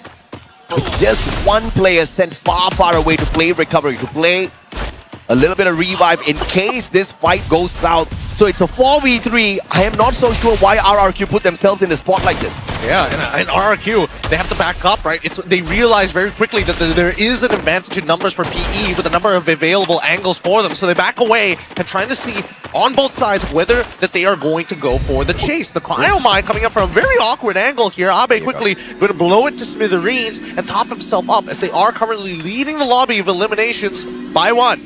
Cryo Mine is just so difficult to counter because how can you find any bit of space in your heart to shoot a plushie, bro? That just is impossible. Next, Valiant Dash breaks down the defense, but Aim God, how in the world is this guy not going down? Pulls out the Winchester, turns it around.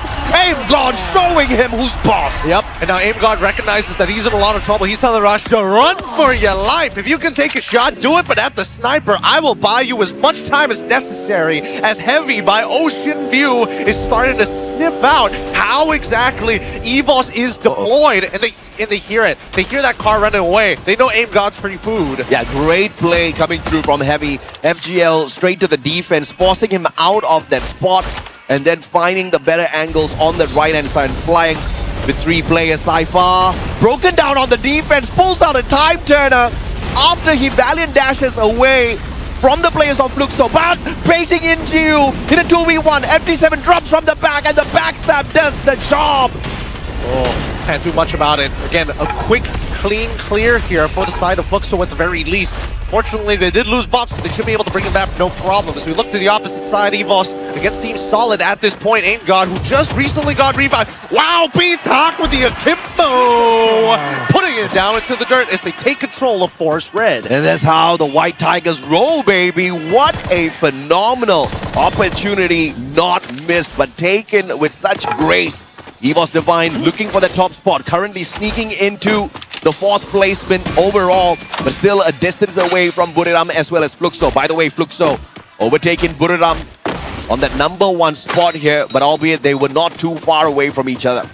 It's all about finding those elimination points in the earlier stages. We've seen how bloody these round 1s have been, but honestly, not as bloody as I thought it would be. A lot of the... Wait, hold on. Nick, break it through, taking down Kabi, but Mufasa and don't quite quickly trade back. They've got to cover, making sure that at least Kabi isn't going to get a shot. Nobody in the mix. Okay, E1 haven't been able to recover again. I can't miss this opportunity on the world stage, man. Mufasa hasn't gotten an elimination just yet, so we'll still have to wait for him. Had a great opportunity there, though. But speaking of opportunity, RRQ has not really seen their opportunities through in the past 2 global stage appearances. At EWC 2025, they were the runner-up. And even last year at FFWS Rio 2024, as Fluxo won their back-to-back title there, it was RRQ as the runner-up. when are they going to secure it? Because as of right now, they don't really look like they're in the best of shape. Yeah, again, it has been a little awkward for them. They've taken more aggressive routes. However, that mid game has been a little bit of an issue because they kept on going to the most high volume areas. Yeah. As unfortunately for Guaxa, they put in between some awkward members.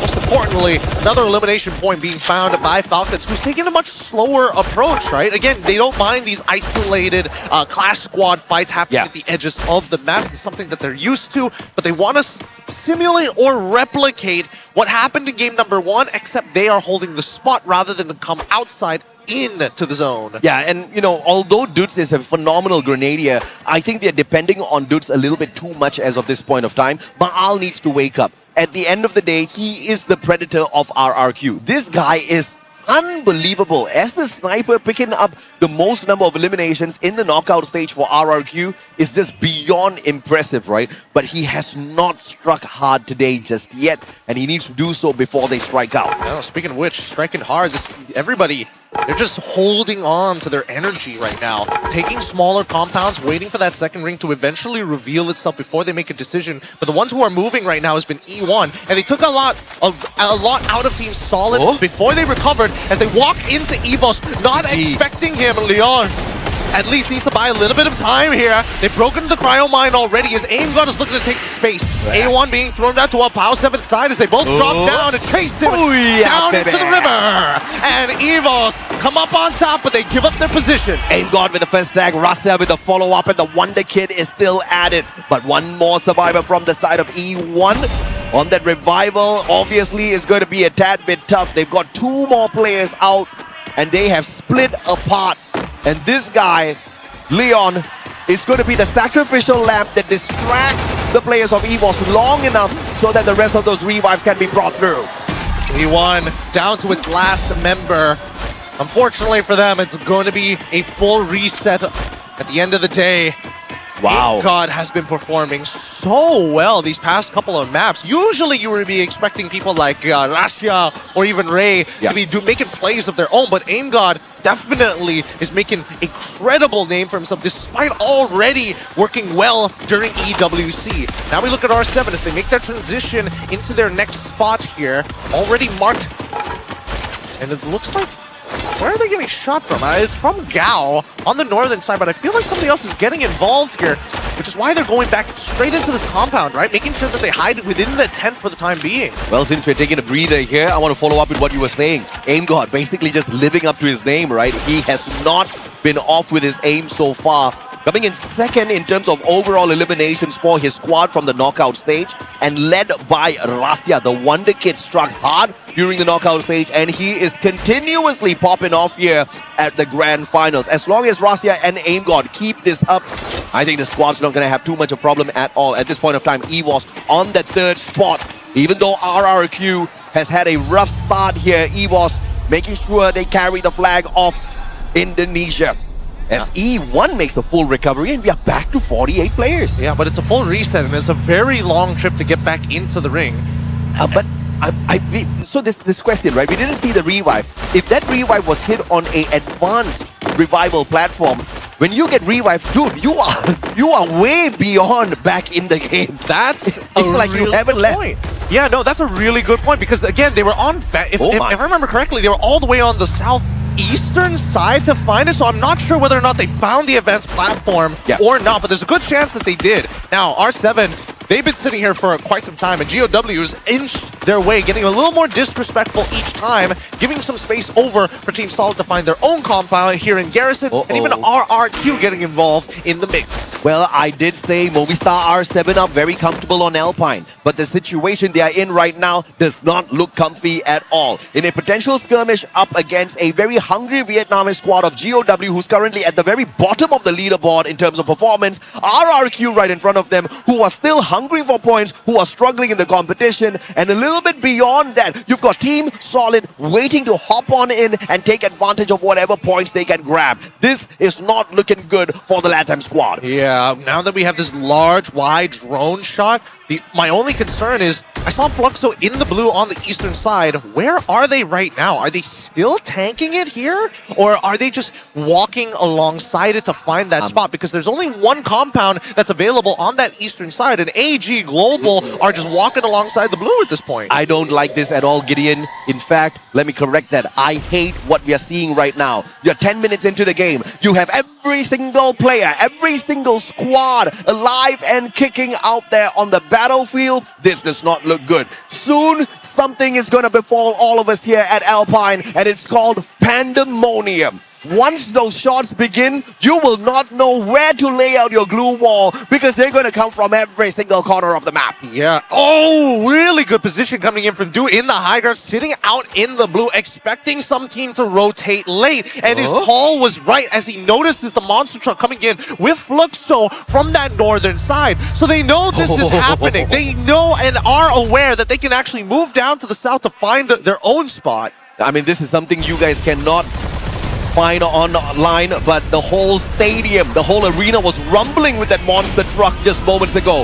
Now Buriram up against Team Heavy. This is going to be trouble time. Boltmaker pulled out here already, and it looks like it is courtesy of Team Heavy who are still out in the open, but a smart play from Team Buriram, using the container to protect themselves from that Boltmaker, so no lightning strike can lead to shutting down the players of Buriram just yet. And PE Sports taking advantage, chucking in a couple of shots here as well. That's gotta be. And now another cryo mine from the back as well. Heavy, they're playing on the outside here, but this is starting to look very dangerous. BRU decide, you know what? We're not gonna get involed, right? Yeah, man. Another cryo mine. Oh, Fluxo! Yep.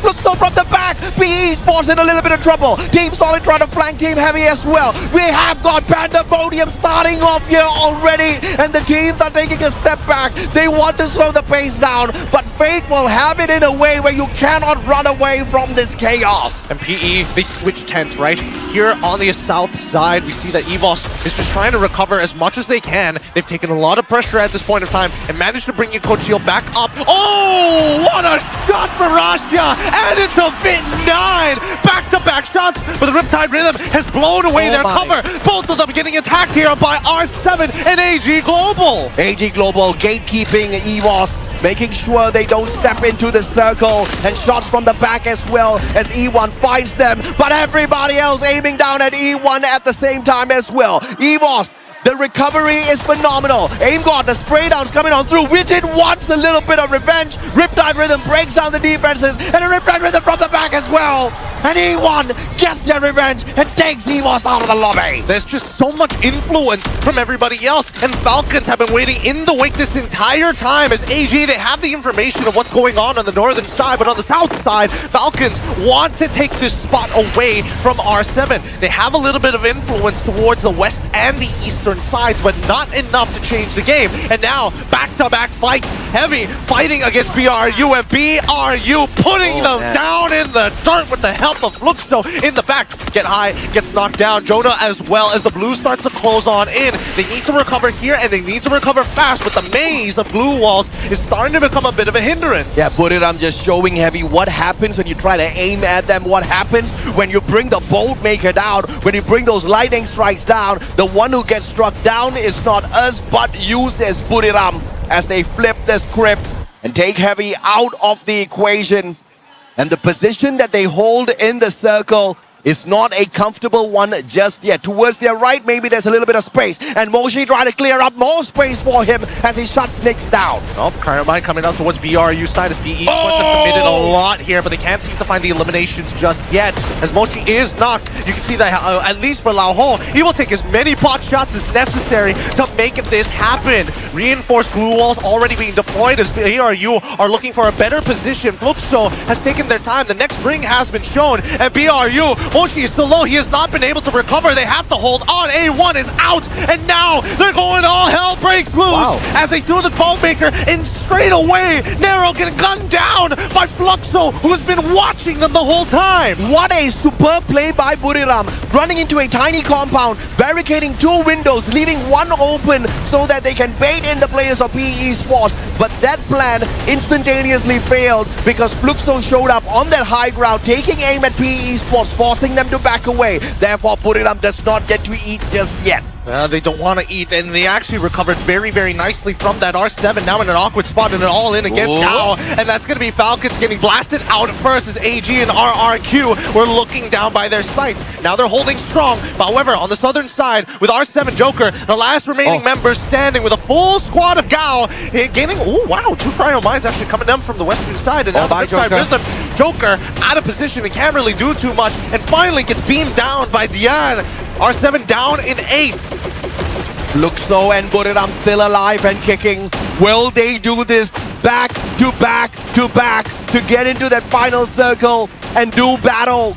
PE Sports still a part of this equation as well. A brilliant mind to pop that Steffi, but RRQ in the back, clearing house. Yes, you may be the champions of Clash Squad, but here in Battle Royale, you are nothing as they sweep AG Global out of the lobby. Good use of the launchers, but at this point, RRQ out of position, caught out in the open. Dudes need to apply some pressure here as Fluxo, they've got the angles covered. They know that PE and as well as BRU have been at each other's throats. But now with at least the Riptide Rhythm, they're forcing them out of position, out into the blue. Dudes taking a lot of damage, has to inhale while you see that Gao, while this is happening, Gao is rotating towards Team Solid's side to try and make some space of their own. They know that the ring is going to be moving towards the northwestern side, so they have to be ready for the rotation. 6 teams left, 2 from the west, 4 from the east. Oh my god. And RRQ and Buriram about to dance, about to do the tango out in the open, but RRQ changed their mind. The Master Grenadier dudes finds the double tag and will find the clearance as well, and the distraction allows Buriram to survive a little bit longer. Elimination secured, and what a rotation from Fluxo.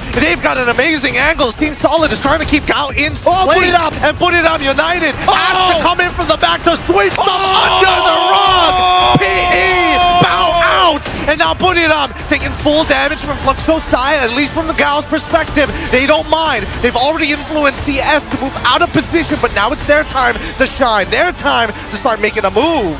Get high picked up, drop right back down because of the zone, and he has to be sacrificed. But a great recovery here as Wasana picks Moshi up. Riptide Rhythm down by Fluxo, breaking down the defenses of Buriram. No other glue walls can be brought back up because of those glue wall melters, and that is just trouble time. But Buriram choosing to take the fight straight up against Fluxo, who barricades Buriram away. Oh no, Cryo Mine coming out as well. This is super frustrating. They got him down straight away, but the A1 also coming in from Gao has stopped Fluxo's aggression, and now they're focusing on position. They reposition, they've already neutered BRU. They have to worry about some of the other squads in this lobby. 4 still remaining.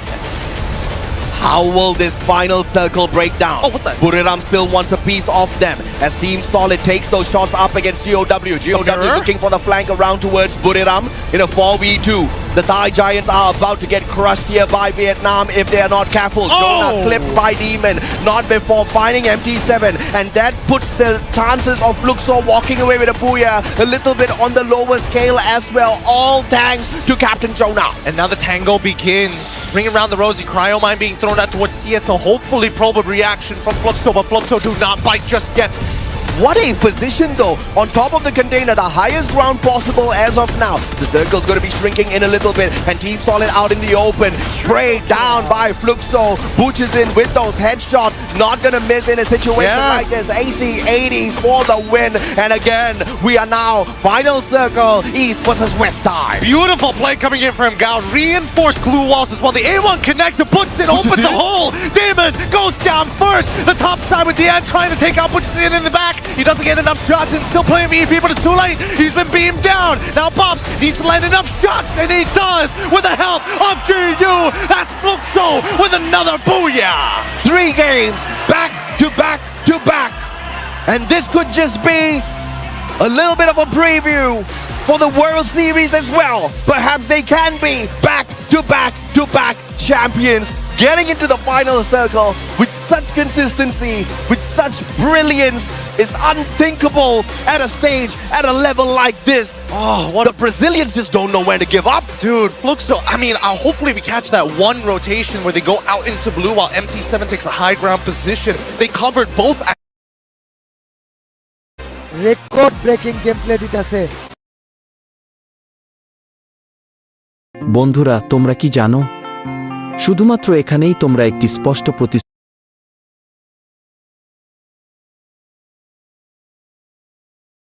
প্রতিশ্রুতি সহ একটি আসল platform পাবে। খেলার আগে তোমরা প্রথমে টাকা তুলতে পারো। কোনো কৌশল নেই, কোনো ফাঁদ নেই। একটি নিষ্পাপ হাফিজ কোরআনের মেয়েকে এক গাধার সাথে বিয়ে করে দেওয়া হলো, কিন্তু কেউ জানল না ওই They went in for the slice, and then after that, GOW obviously taking advantage. But Fluxo, though, not missing when it truly counts. And just like how they took away the trophy from Buriram, they have taken away dominance of Alpine from Buriram. Oh my goodness, Gio, what a flank that was. And again, instantly back to reviewing like what exactly happened in the middle of those fights. Because again, you can see that Bobson as well. MT7 is like, I'm out of this.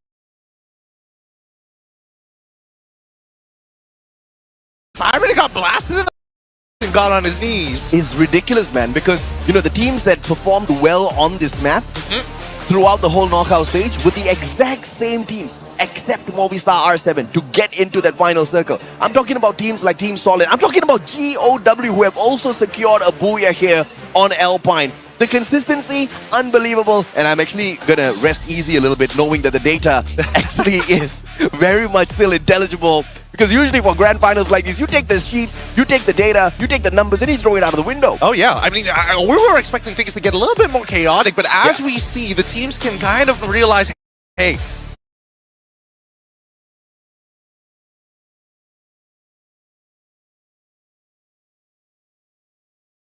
it's not the time to put a this is real.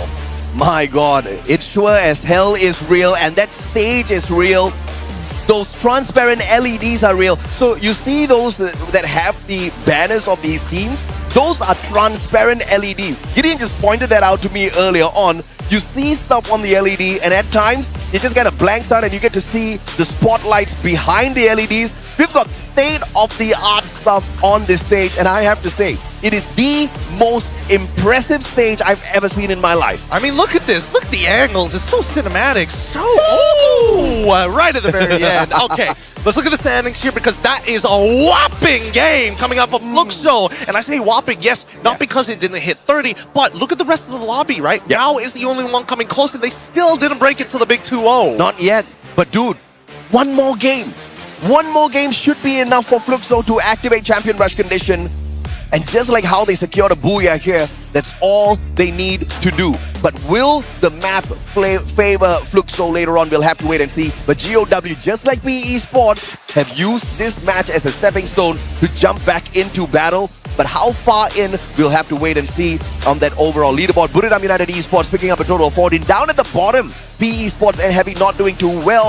Movistar R7 crashing out on a map that could have put them back in contention. I think the saddest part is that despite Team Solid actually getting a decent amount of placement points, we're only able to find one elimination, right? When you're in that encampment, it becomes ridiculous. It forces you to go out of your way for the all-in. And now we see the current standing, 63 points for Fluxo as they lead the charge. Buriram United, not as hot, but they are 10 points away. And then it's Team Falcons. We are seeing the disparity and the gap grow larger and larger. Bro. Look at the map. Look at the logos. Both Fluxo and Buriram, two-time world champs each. Could that also be a preview of what we're about to see in terms of the booyahs here? Both of them having 2 booyahs each at the start of our grand finals day. I tell you, this is absolute cinema. You cannot write a script as good as this. The tournament does not get better than this. Esports for Free Fire does not get better than this.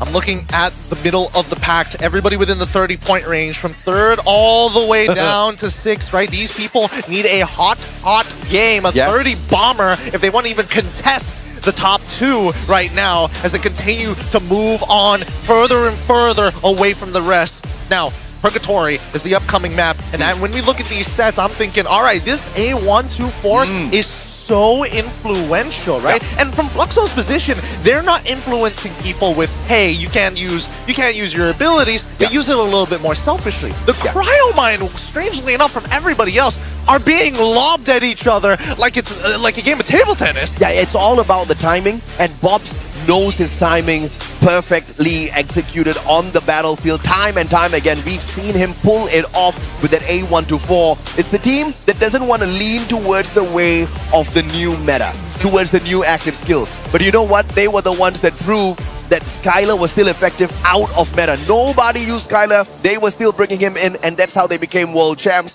So I'm not going to doubt the setup here by the Brazilian squad at all. But look at the numbers though, bro. Everybody throwing in a little bit of effort here. See, this is why they actually like leaning into the Skylar a little bit more. They can abuse those windows because of their mechanical skill. Yeah. When they find those windows open, everybody is ready to take those shots all at once, which is why you see that Butsin as well as MT7 work really well together when they start working around the maps. GU as the support towards Butsin in the ways that they lead the charge together, and Bops just needs to make sure that the flanks are covered when the initiation occurs. No doubt at all. And Butch is in 8 knockdowns in total, 3,683 on the damage.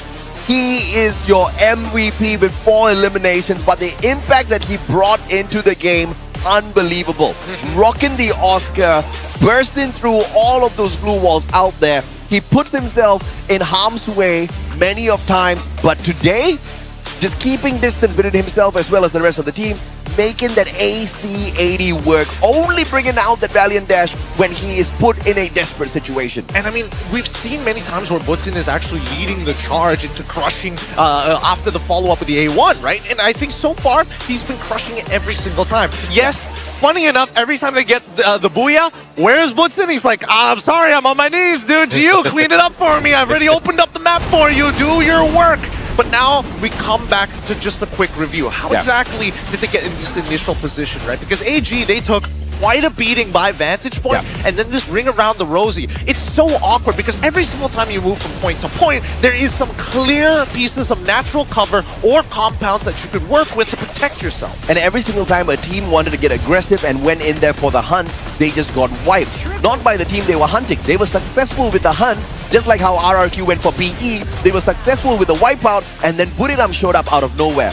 And Buriram were very lucky that RRQ chose to, pound on the team of PE instead of taking the fight up against them, because that would have been a tad bit unfortunate. No doubt at all, dudes would have just unleashed a flurry of grenades to take them out. I think between everybody, it was Fluxo, PE, alongside with Gao and BRU, who told each other, hey, y'all better play honest in this game of musical chairs, okay? Be as honest as you can, because we saw what happened when Team Solid wanted to go out of their way. Instantly locked out. Even Gao, they didn't know the rules yet, but when they learned, they pulled back straight away. And that's exactly what you need to do out there on a battlefield like this. You gotta stay aware, and you gotta stay on your tippy toes to make that decision at that split second, whether to go all in or to back away. And I have to say, we can't hold it against the squads in this Alpine map. You know, we called it out. Pandemonium was about to strike, and that's exactly what we got. And it was the kind of beautiful cinema that we need here at the Global Finals Grand Final. Of course, it brings the energy up. It keeps especially the hometown favorites and all their fans real excited about the game. Obviously, it's not as hot as when you go into a pub and jump into Brasilia, but at the very least, there's plenty, just enough spaces for teams to actually hide into. Again, I'm really curious about the total number of damage that we actually saw from all Cryo Mine users, all the Narrow users, because that's basically what we saw influence the rest of the motions from the map, alongside with the A1, of course. But at the same time, I think we really need to start thinking about, hey, as much as we like using Cryo Mine not only to scout and a means to actually stop our opponents, when are we going to start putting our bodies online? When are we going to start actually holding these angles rather than faking them? And of course, RRQ, this was that game where they wanted to make their big comeback, right? So it's a tad bit unfortunate they got wiped out. They couldn't secure the Booyah for themselves, but we see signs of life. Prior to this, it was only on EVOS, but RRQ is finally setting themselves up to get a little bit closer to the top of the leaderboard. Unfortunate that they faltered early, but this is a really good sign for the home crowd here, because now both the Indonesian squads are ready for battle. Yep. And with what we've seen here today, the only difference maker between Booyah winners and everybody else as losers is a creative rotation. Yes, that's how we saw MT7 find a good spot. That's how we saw Fluxo actually go out into the blue at the very end when it hurts the most to make it happen. I mean, and that's the kind of situation you're going to be thrown into here at the Global Finals. But ladies and gentlemen, boys and girls, we are about to bring Miss Conchita as well as Yunsol back on that stage. But after this, you're going to have Husky and Neptune. We're going to sign off for a little bit.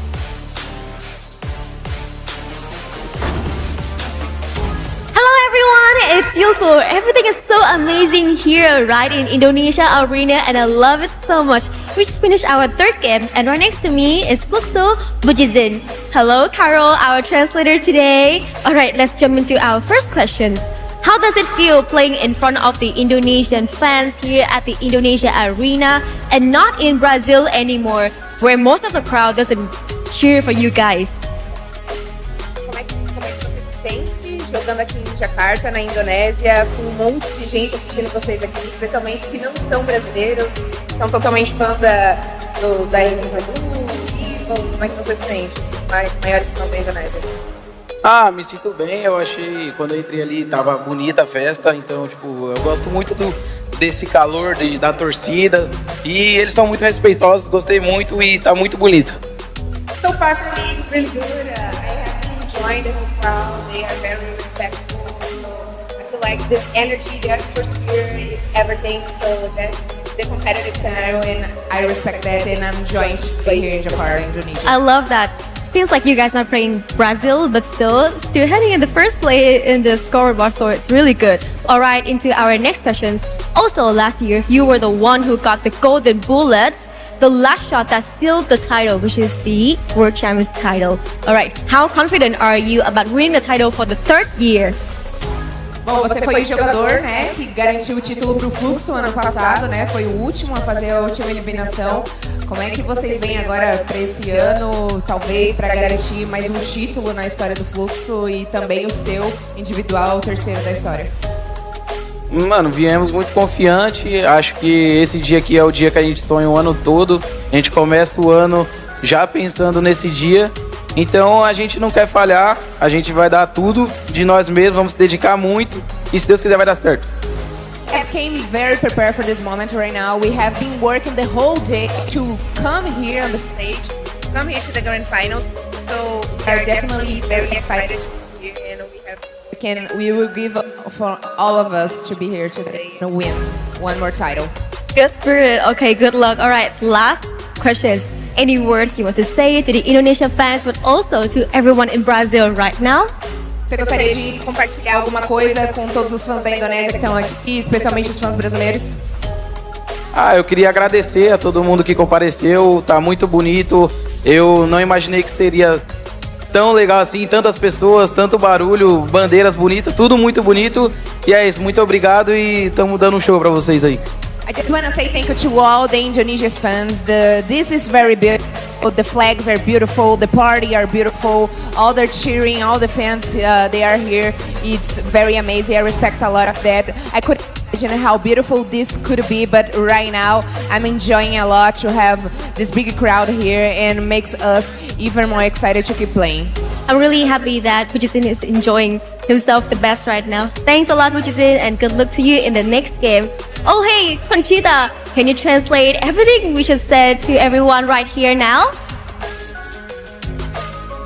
Yeah, of course, Yunsol, no problem at all. Jadi tadi kita udah selesai menginterview salah satu pemain dari Brazil, tepatnya dari Fluxo, ada Bujizin yang katanya udah melakukan banyak banget persiapan nih untuk kedatangannya ke Jakarta. Dan meskipun mereka bukanlah salah satu pemain dari tim tuan rumah, tetap merasa kedatangannya di Jakarta itu disambut dengan baik. Mereka semangat banget untuk bisa tampil maksimal di pertandingan-pertandingan yang tersisa hari ini. Karena memang kalau kita lihat tadi luar biasa juga ya performa dari Fluxo. Mudah-mudahan ada kesempatan nih buat tim-tim Indonesia bisa mengejar dan bisa memiliki konsistensi yang sama seperti apa yang ditunjukkan Fluxo di 3 game tadi. Nah sekarang kita mau ngobrol-ngobrol gantian. Kita akan ngobrol sama pemain dari tim Indonesia RRQ Kazoo.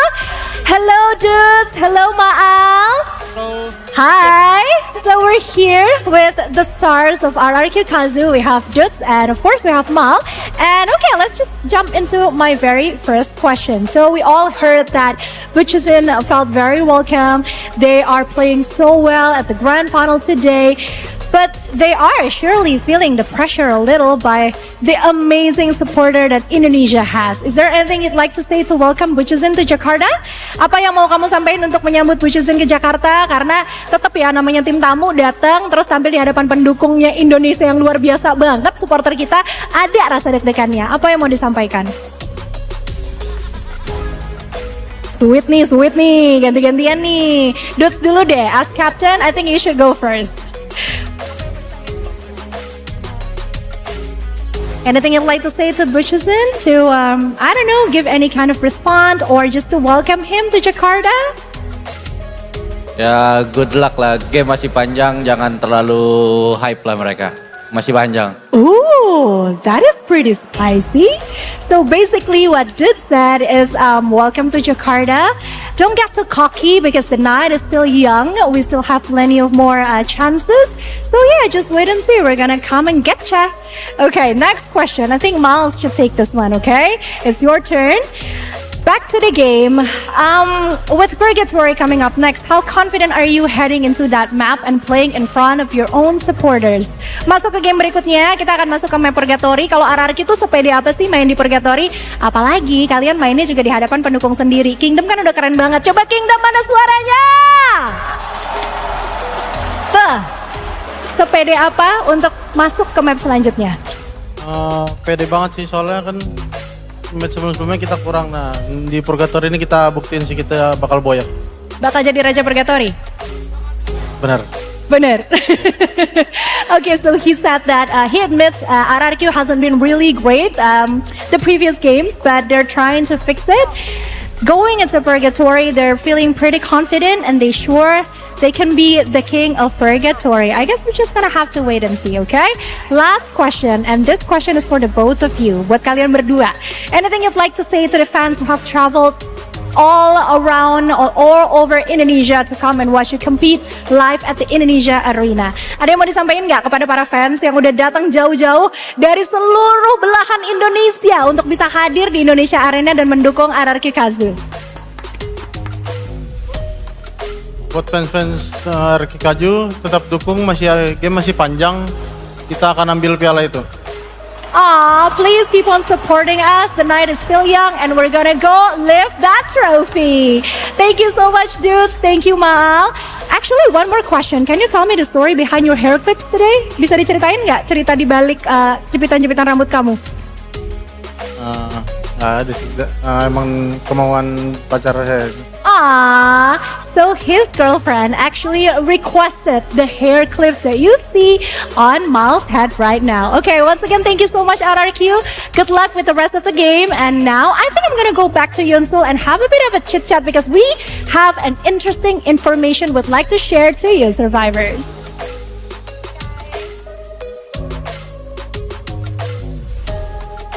Ooh, that interview was spicy, huh? Yeah, of course. Which why we need to cool everyone down. Oh, drastically, please. Immediately. I think we need something freezing, right? Survivors, time for a chilly surprise. Free Fire's brand new Winterlands event for 2025. Yes, it's fresh, it's frosty, and it's about to take you somewhere completely new. This time it comes with a new name, Winterlands Dream Space. It is fresh, it is frosty, it is about to take you somewhere completely new. No more teasing, let's roll the video!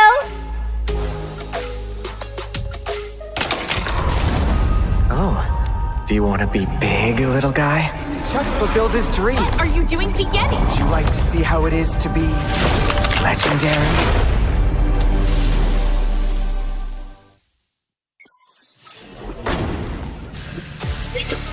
Welcome back to the Free Fire World Series Global Finals 2025. Live here at the Indonesian Arena, Jakarta. It's Battle Royale Finals, and so far the Brazilians have been leading the pack. We're going to be taking over from AJ and Gideon for just the next few rounds. My name is Husky, and with me is good old Neptune. We have made it to the top of the world, baby. Yeah, definitely. It's gonna be Purgatory coming up. Exactly what you said.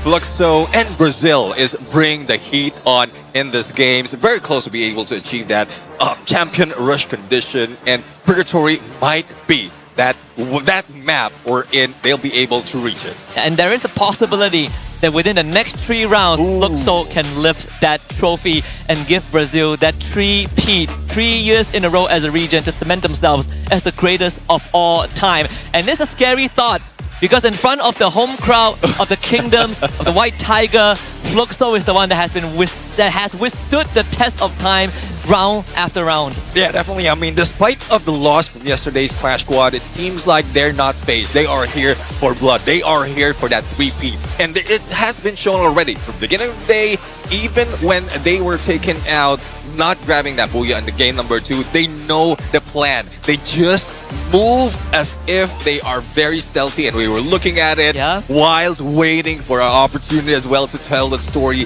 But I really love this version of Fluxo. It seems like they've learned so much from Southeast Asia. Knowing that they are also in Southeast Asia, they can bring the same, mirror the same approach that they have received from the past. This is 100. If this is an exam, they've just got perfect marks for it, right? They have done so much homework on what the other regions have been doing, and Fluxo continues to make sure that every single move that they make has a big payoff. We were watching that game tree, that Alpine rotation was on point, and we also theorycraft what are they going to do coming into map number 4 in Purgatory, and we have settled on 2 possible conclusions, Crossroads and Moat House. Yeah, let's see though if that would be the rotation, because at some point they need to get away from their usual south movement, south to east, south to west movement, and they might outsmart the other teams if they go in for those north area drop spot. It is free based on information that we've gathered so far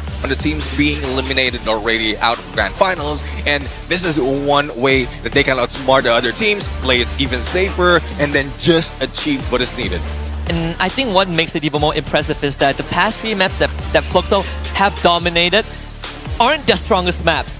They dominated on Buriram's home turf. Yeah. Sort of dominated. They get a Booyah, not a problem, right? I mean, they get a Booyah on Alpine, sorry. It's Nextera. They didn't, but they still finished top 3. They also dominated Bermuda, which in of itself, they are up there in the ranking, but not not projected to win the round. Yeah. Purgatory could be that breaking point. Well, let's see though. I mean, they need to make adjustment, because based on what we've seen in knockout stage, Fluxo in Purgatory, somewhat mid, but we've seen a lot of those from mid that really made an upset in this grand final. So if they just play go and achieve all those points, like not too much of aggression, making sure that they will be able to get decent amount of elimination on the late game as they play safe. And that's what they have been doing, right? The round 1, they came out swinging hard. They were getting the double-digit eliminations. But map 2 and 3, they slow down a little bit, but still maintaining that composure, right? They end the game, and we realize that they are breaking into the 20s, and now they're sitting at the precipice of unlocking Champion Rush condition. Purgatory is where you can kind of take a breather if you're Fluxo, right? You could play slow, Booyah is not a necessity, and you can still have a chance to win by map 5 on Solara. Well, unless they are scouted, like really targeted by a lot of teams, because at some point, based on their understanding of how Fluxo has been working so far in the past 3 games, it might be that some other teams, aggressive, especially for those in the lower part, would want to get a lot of elimination. And from the passiveness of half of the teams that we have in Grand Finals, the best way to get there is just go along the edges of the zone, and that's where Fluxo often are. So if they were caught off guard, hopefully they're prepared, ready, resources ready, even in the beginning or early parts of that map. I think the second layer to that is also which team is willing to roll the dice. Oh, because the night is still pretty young here in Jakarta. We have a potential 7 more rounds to go. So if anything, you don't really want to just roll the dice right now unless things get incredibly desperate. But let's see if that is gonna rear its ugly head for some of these bottom feeders as we get ready to jump into map number 4 is Purgatory, and Fluxo are so close. Yep, neither heaven nor hell can save the teams who would be slowing down, and it seems like the teams are ready. The flight could be fair or it could be rough, and that might force those who are in contention for the champion rush condition to go in, to go down early. But it seems like we might be able to find out where the teams will be dropping in, as well as if there will be those hot drops in Purgatory in a bit. Let's see if our theory is true. Yep. Luxor has gone for the drop. I think they will still stick with Mount Villa and Golf Course, which is something that was originally their drop spot, right? We saw it being, at least on the projected scale, very populated on that western side of the map. GOW is going to join them there. Falcons taking Lumber Mill with RRQ at 5 Brigade, Central for Heavy. Things are going exactly to what the default plan is. Yeah, and one thing that would be a threat for Fluxo to be able to get the champion rush condition are teams surrounding them. But let's head over to Falcons right now, going against RRQ. Surrounding them, from what we've seen earlier in drop, it is Heavy who's very close. So Dut will need to be cautious. Just going in against compounds, and Falcons have reached already, but Falcons has backup plan from far away. Cororo being hit, Riptide Rhythm, and 18 Deer for the rush, but unfortunately shot by Pina, G36, and he won't be able to fly. And just the 1v1s from Team Falcons are a lot more precise in this initial skirmish. And RRQ's aggression completely smothered. Dut trapped in a 2v1, wins against Cororo, but doesn't have time to answer Pina. So it's Falcons kicking off the round with 3 points. 3 eliminations already and 1 to go, if in case they'll be able to chase down the final player from RRQ. But RRQ, we know the firepower as well as the fighting spirit that they have. It has happened from the early parts of this day and seems like they can do it once again. Evos, though, going against PE Sports, and surprisingly on how PE Sports has managed to get a lot of points for today. I guess they're really motivated, but what can the motivation do if you have to deal with an entire squad? And that for LBT, the answer is to get the heck out of that area. Shots on Evos, unfortunately, aren't connecting yet, so LBT might be able to make that great escape. We'll lose that Vico along the way. The rest of PE Sports doesn't seem that they are in a position to provide any backup. This is a necessary sacrifice for PE Sports to continue securing Crossroads, which is the initial projected drop spot for Fluxo. If they deviate away from Mount Villa, they will be safe, but Pina is trapped in the thunderstorm with Heavy on his tail. Yeah, after the engagement that they had to deal with earlier, here comes Heavy, and the lightning is on. Kabi for a takedown with Woodpecker, and Heavy gets 2 already. Falcons, though, some players managed to pull away and limit, and On Fire is safe for Abe. He will be taken down, but I think RRQ managed to bring one back for play, and they will still be in this game. RRQ, Batter and Brew, same as Falcons, but Falcons just got that full revive as Aim God takes care of LBT, who was on the run for quite a while, scattering PE Sports into the wind. And it's also worth noting that on Purgatory, Marbleworks is the stronghold for BRU, but usually their rotations are uninterrupted. Now we are introducing GOW and Fluxo into the equation.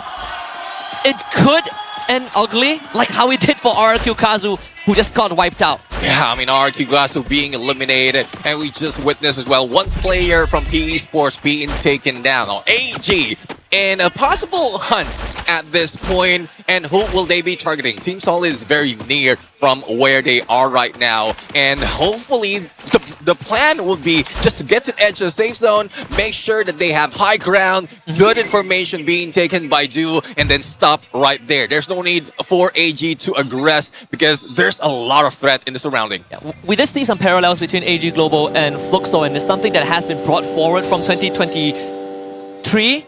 I think it started there where they make some very parallel rotations, and back in the days it was AG Global that was catching Fluxo off guard. But right now, we see that adjustment. AG Global willing to take these fights, and Team Solid will put them to the test. But the attention now lies on Falcons and Heavy, as Falcons just could not hold a candle as Cororo gets sliced to ribbons. Don't Cry does go down, but his teammates should be able to retrieve him. Yeah, 2 remaining for Falcons, but a quick revive, and they're back from the ashes. Pina right now, a little bit shot coming from Allen. VSS or VSK would deal a little bit of damage, but not so much. And let's see if that SMG of VSS can be so deadly, similar to what we've seen in Clash Squad, but On Fire guarding the gates, making sure that Pina will be safe and the rest of the team. But unfortunately, me that M1887 would not be stopped and Falcons will still be in trouble. Good follow-up from Alan to ensure that that exchange is completed. Pina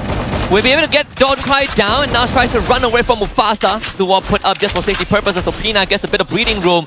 His teammate able to join him in just a little bit. Kororo back in action. Pina holds himself back. Team Solid eliminated off screen in the back of AG Global's aggression, and Pina loses that fight against Mufasa, who has the better weaponry, so Heavy is still having the advantage. And Max 7 to a quick takeaway, and unfortunately that nade didn't go through those glue walls. It could have been a little bit early, and they can deal with the remaining players of Team Falcons. Kororo right now hit by Alan's nade as well as glue wall melter, but Mufasa being taken down. Charge buster from Falcons. Now Alan might be in trouble. On fire right now on his left, and Kororo on his right, and there goes the time turner, not turning back the time to help him recover.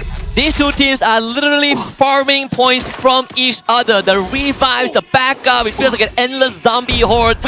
And it was Falcons who sort of outlasted the odds at the very end, despite Heavy's efforts in keeping themselves in the running.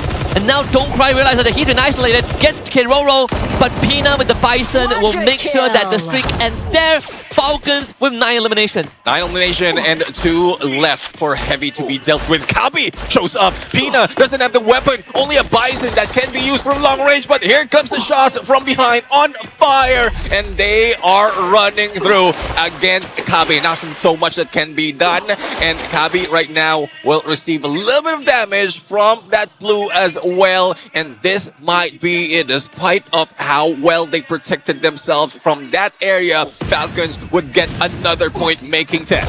Kabi is the one who pulls the trigger first. Tries to go for the jump peak. And On Fire will make sure that Kabi also gets put to rest. The quad piece for On Fire. And 10 points for Falcons based off of takedowns. Well, let's see though, switching to a different team in the high ground, R7 as well as E1 Sports. Great position to take right now, especially for Joker, but let's see if they will have, they will go for this engagement, because yes, they will have 10 seconds remaining before the next phase shrinks, but it seems like some teams will be rushing in against them. The AG, for a fact, is also on the edge, might meet E1, and that's where R7 might take advantage.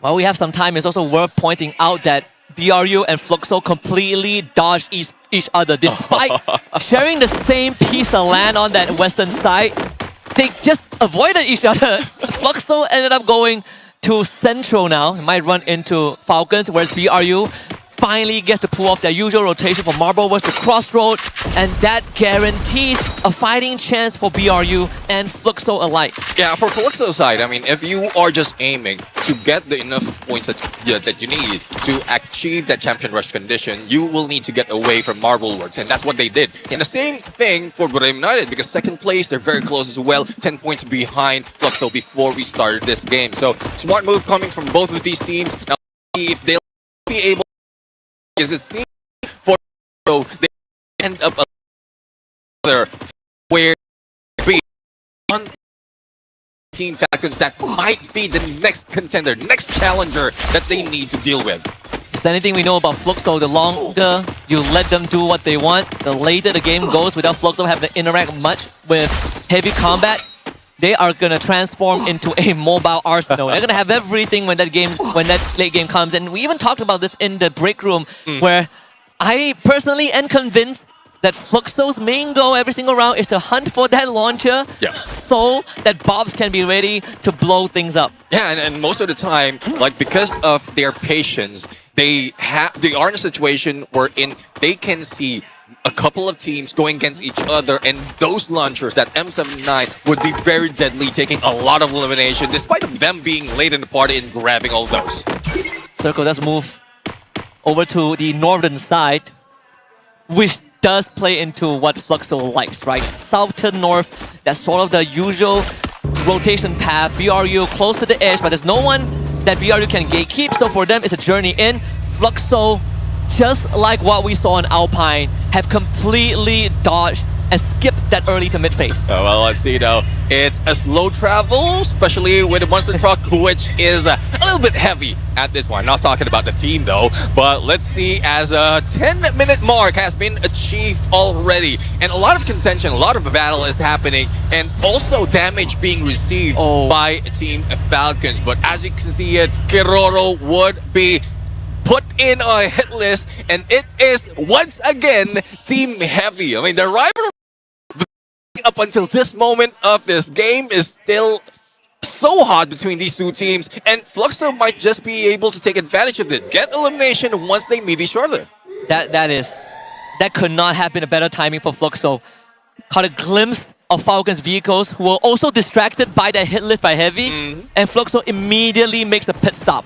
Again, avoiding any conflict and putting themselves in a spot where they are the ones that have the chance to take advantage of teams who are preoccupied with combat. Well, as we're looking overhead of this situation, whoever is the agent for Purgatory right now might be rolling in dough, because it seems like everything is occupied. Almost everything is occupied. But as we see, PE Sports are still looking around as to for a place to stay. There goes the Cryo Mine onto E1. But as we switch over to AG, who might be seeing Team Falcons, there goes the hit, but no takedown. But On Fire would be taken out, and Ju would be the guy, the MVP from Clash Squad, still continues his reign. As they extinguished On Fire's flame, Falcons are left in tatters. Riptide and Alpina will have to relocate. Limit also tries to reposition. This could be a three-pronged attack, but AG Global knows better than to fall for that bag of tricks. They will now turn on to Kiroro first. It's Sypha to take the challenge, and Sypha wins and gives him the machete through the neck.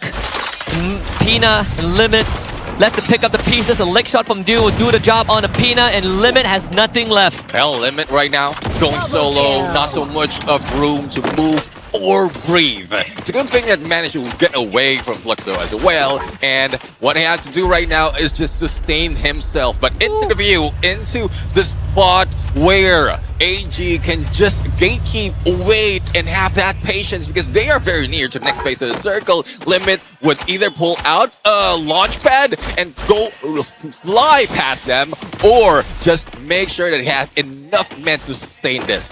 Fluxo just came in. This is going to be the first ever full-on fight, and it's going to be with Heavy. They needed to make that rotation. There is a scan. I believe that one was from AG Global. So 5 enemy ops pinged out. There's another team fighting, Rasha and Dian. It's Rasha that wins Evo's Divine GOW. R7 also joins in. Things are about to get incredibly messy as AG Global now comes under fire, courtesy of Heavy, so Fluxo again avoids combat. Yeah, Fluxo avoids combat, and the occupants of the Purgatory Apartments are still here. Battling. Heavy rushes in. Kabi and Alan a little bit reckless, but they split up. Alan right now moving into GOW, and Kabi heads into Evo's. Brimlighted flies in, looking at minimap right now, might be able to hit against Heavy, and they will also catch the information or the attention of Evo's Divine. There goes Falcons being eliminated in this game, and let's see how this battle of the compounds go. It's another rematch from the Clash Squad. This rivalry continues to burn bright. Fluxo against AG Global. Geo right in front. Team SR and Sypha trying to hold them back, but Fluxo have shown immense composure and patience even in these high-stakes moments. They don't let the urgency dictate what the next move is. In fact, it is AG Global that is feeling a bit uneasy as Fluxo continues to in forward, pushes in, pulls the trigger, breaks to the glue wall, and AG Global continues to be forced to back off. Riptide only temporarily stops them until Pyros has something to say about it. By eliminating Butcherson, they could stop Fluxo right here, right now, but Bob's not willing to yield, and they are turning it onto AG Global. Bobs ends up going down, MT7 fills in the black in the grave, and Gio left standing as AG Global puts the stop to that rampage. Fluxo will need to play a few more rounds. Another nail in the coffin on that final mission for Fluxo, but unfortunately the table has been turned with that M79. Unexpecting that they will be taken down, but speaking of being taken out, Purim United being taken out, eliminated by Evo's Divine, and we still have 7 teams remaining in our 15-minute mark. And we did say that Purgatory could be the breaking point for some of these teams, and the tempo has been broken completely by EVOS and AG Global. No Fluxo, no BRU, no Falcons. The table is now wide open again. Just like Movistar R7, out in the open with PE Sports raining hellfire on them. But if they avoid PE Sports, they're running straight into the jaws of the White Tiger. And White Tiger will just be waiting. And a lot of people right now on this side. Della needs not to be moved, otherwise he will be taken down. Heavy right now, moving away, but Ray, AC-80 in hand, takes him down. 6 teams remain, and this arena is on fire. Evo's receiving a little bit of damage from GOW. Rip is already down. Aim God trying to recover, and Demon being taken out. And there goes GOW going away out to the lobby, and we have 4 teams left. Imgar was sacrificed in the process, but for EVOS, they're definitely counting their blessings. The fact that they only lost 1 member in all that chaos is the best case scenario. AG Global now turns into this 2-4v4, and they immediately take care of E1 Esports. We're down to another Southeast Asia derby between AG Global, EVOS, and PE, the big 3 in this final circle, with PE the ones who are at the most disadvantaged position with only 2 men left. Yeah, 2 men left and also being damaged. AG has potential to just wait this out and use their numbers to win this fight. Razia on the shot and will be taken down by Sypha. 21 elimination from the champions of Clash Quad and still on the roll. And Evo's being taken down. Only 2 players remaining. Nero is down, and looks like Evo's or AG Global would be back for another Booyah, the first Booyah in the Grand Finals. And they turbocharge themselves up the standings with 35 massive points off of the monstrous performance of every single member of the team. Barros and Sypha coming online as a dynamic duo that we have seen throughout the entirety of Clash Squad yesterday to put Fluxo in their place and then convert that rotation into a Booyah on Purgatory.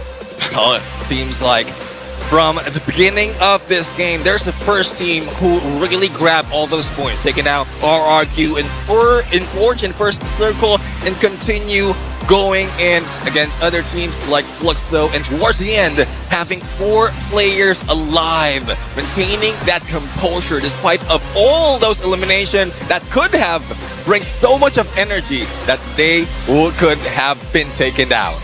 This was sort of what we also talked about during that Alpine map, where we were concerned to a certain point if AG Global runs into Fluxo, they will be held to pay. Yeah. Because statistically, AG Global has been winning these 4v4s if they are the one who gets the drop onto Fluxo. And in this case, we see that in action again, despite Fluxo being the one that runs into AG Global and starting that fight.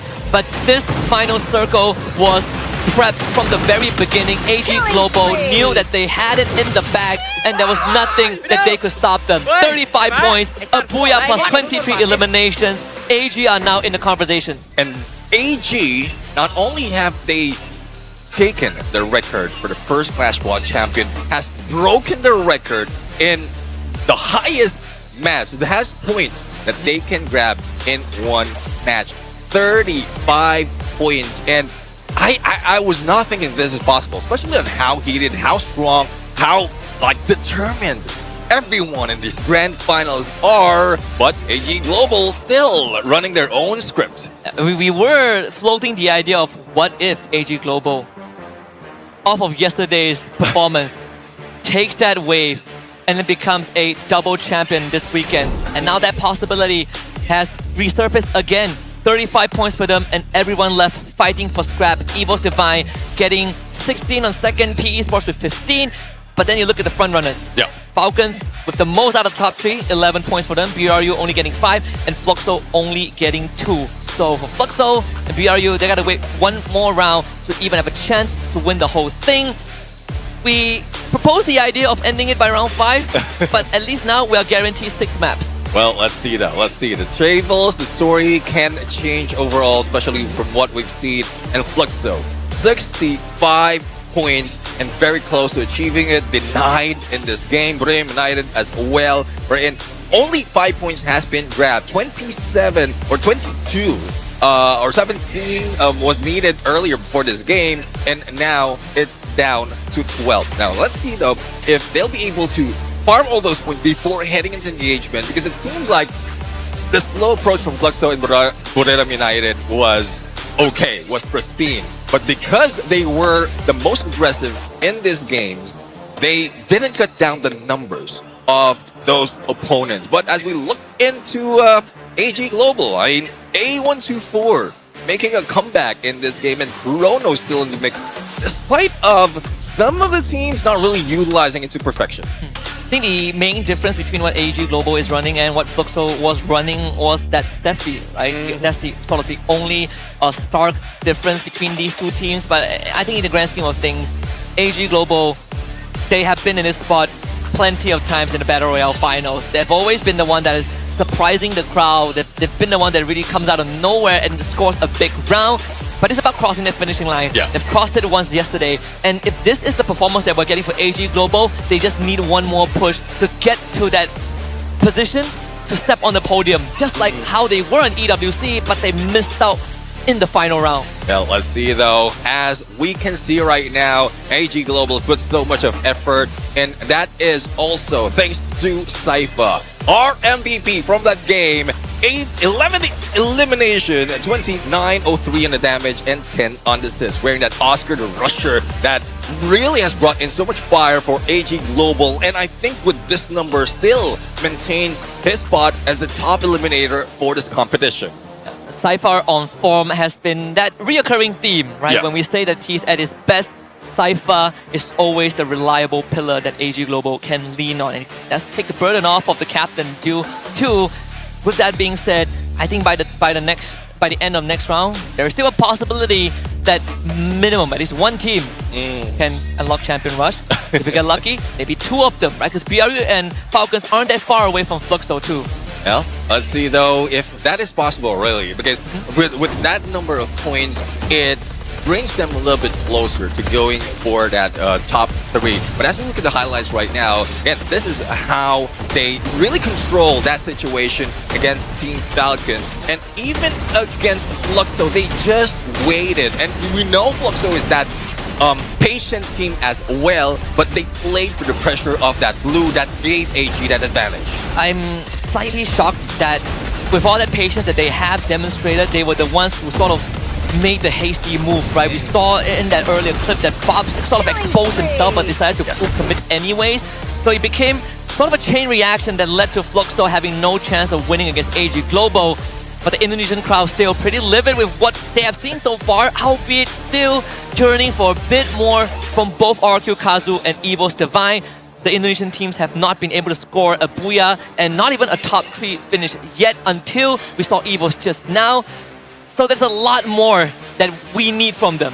Yeah, and it's one thing though that we were asking at this point, but before we go to that topic, let's take a look at the weapon progression, wherein from the beginning, it's just AC80, getting that information coming from Sypha. For the rest of the teams right now, I mean, they're slowly getting elimination. I did mention RRQ is one of their targets. And then Circle 3, that's where they met a lot because the numbers of teams that's still alive from that circle. And then towards the end, Circle 5, I guess that's one M79 would be the badge that would be given to Bobs because that's what brought him down. Yeah, and that is basically sort of the end game loadout, right? You achieve your final form, your final build. AG Global, when you are in this state as a team that is very proficient in playing that late game, when the odds are so high and things start to get chaotic, AG Global excels in these situations. Yeah, well, let's see though if this is something that they can continue on. Motivation is high for this team, especially with that huge amount of elimination as well as from what they've gathered from yesterday. But we know for a fact that some of these teams will still be hustling. They are getting close as well to Fluxo and Brim United, who I would say would be the target, the target of everyone, just to extend it even further, extend this game even further, and they will not be left behind, not getting or not achieving that champion rush condition. Sibomo, unbelievable when you sort of paint the picture of what happened in the first 10 minutes of Purgatory. BRU and Fluxo constantly just barely missing each other and able to get into their usual rotation path. Never collided once, and both got taken out when they finally decide to commit to the circle. And I think that could be a trend, right? Maybe actively hunting for them isn't necessarily the only way to stop them, but being ready for them when they finally come through is the more effective way. And also, like, there are plenty of time after game number 3 towards game number 4. There's a little bit of break, and there's a lot of conversation wherein, all right, we know where they're going, we know where we can spot them, and I guess we can plan out if in case they will be going on those same long flank. They understand their drop spot in Purgatory and the pattern of each team, whether it's left or right, you would either catch Fluxo or Buriram United. So I guess for those who are really aiming to catch up, those are the target. Those are the main team you need to take it down. So elimination will not be funneled onto one side. And speaking of eliminations, right, we only have 2 more maps to go before we start spinning that randomizer roulette. We have Solara coming up next as Kalahari to end round 6. Yeah. We were talking about this in the back room as well, where from round 4 to round 6, it is the most fun map, but it's also some of the biggest maps in the competitive pool, right? It's going to be very challenging for teams that are not used to these kind of big rotation where vehicles are mandatory, and it also tests your patience. But speaking of which, gotta be a bit of patience before Game 5 begins, because we have something special prepared for you guys. So for now, we're gonna send it over to the stage for our host for a little something special before the next game. Oh my god, survivors, I think the games have been so intense, and why don't we take a little break? Yeah, we have seen enough headshots. Now it's time for headshots. Exactly. I mean, what's more relaxing than getting your hair done, right? Yeah. Hi AJ, I heard you need a new haircut before your next cast. Exactly, but I'm not so sure what style I should go with though. Well, we got plenty of inspiration in the stage tonight. Oh, true. I mean, just look at Dudes from RRQ. He's got that clean fade, tidy, fresh look, like he just walked straight out of the barbershop. That's actually a very good idea, but you know, also do it like get high from Buriram, right? Yeah. Man's got an afro. Have you seen his afro? Who needs a helmet when you've got hair like that? Not forgetting Gio from Fluxo. Sleek, smooth, little highlights. That could work for you, AJ. Yeah. Oh, okay, all right. I can't decide, but I trust you ladies. How about you guys decide for me? Oh, don't worry. Help is actually on the way. We've called in the best stylists in Free Fire. I'm sure you know them. It's Kelly and Maxim. Oh no. Can we trust them? Oh, totally. Kelly, Maxim, and friends just opened their new hair salon, and it's pure chaos. Teamwork, timing, trust issues, everything has in this game. All right, without further delay, let's check it out.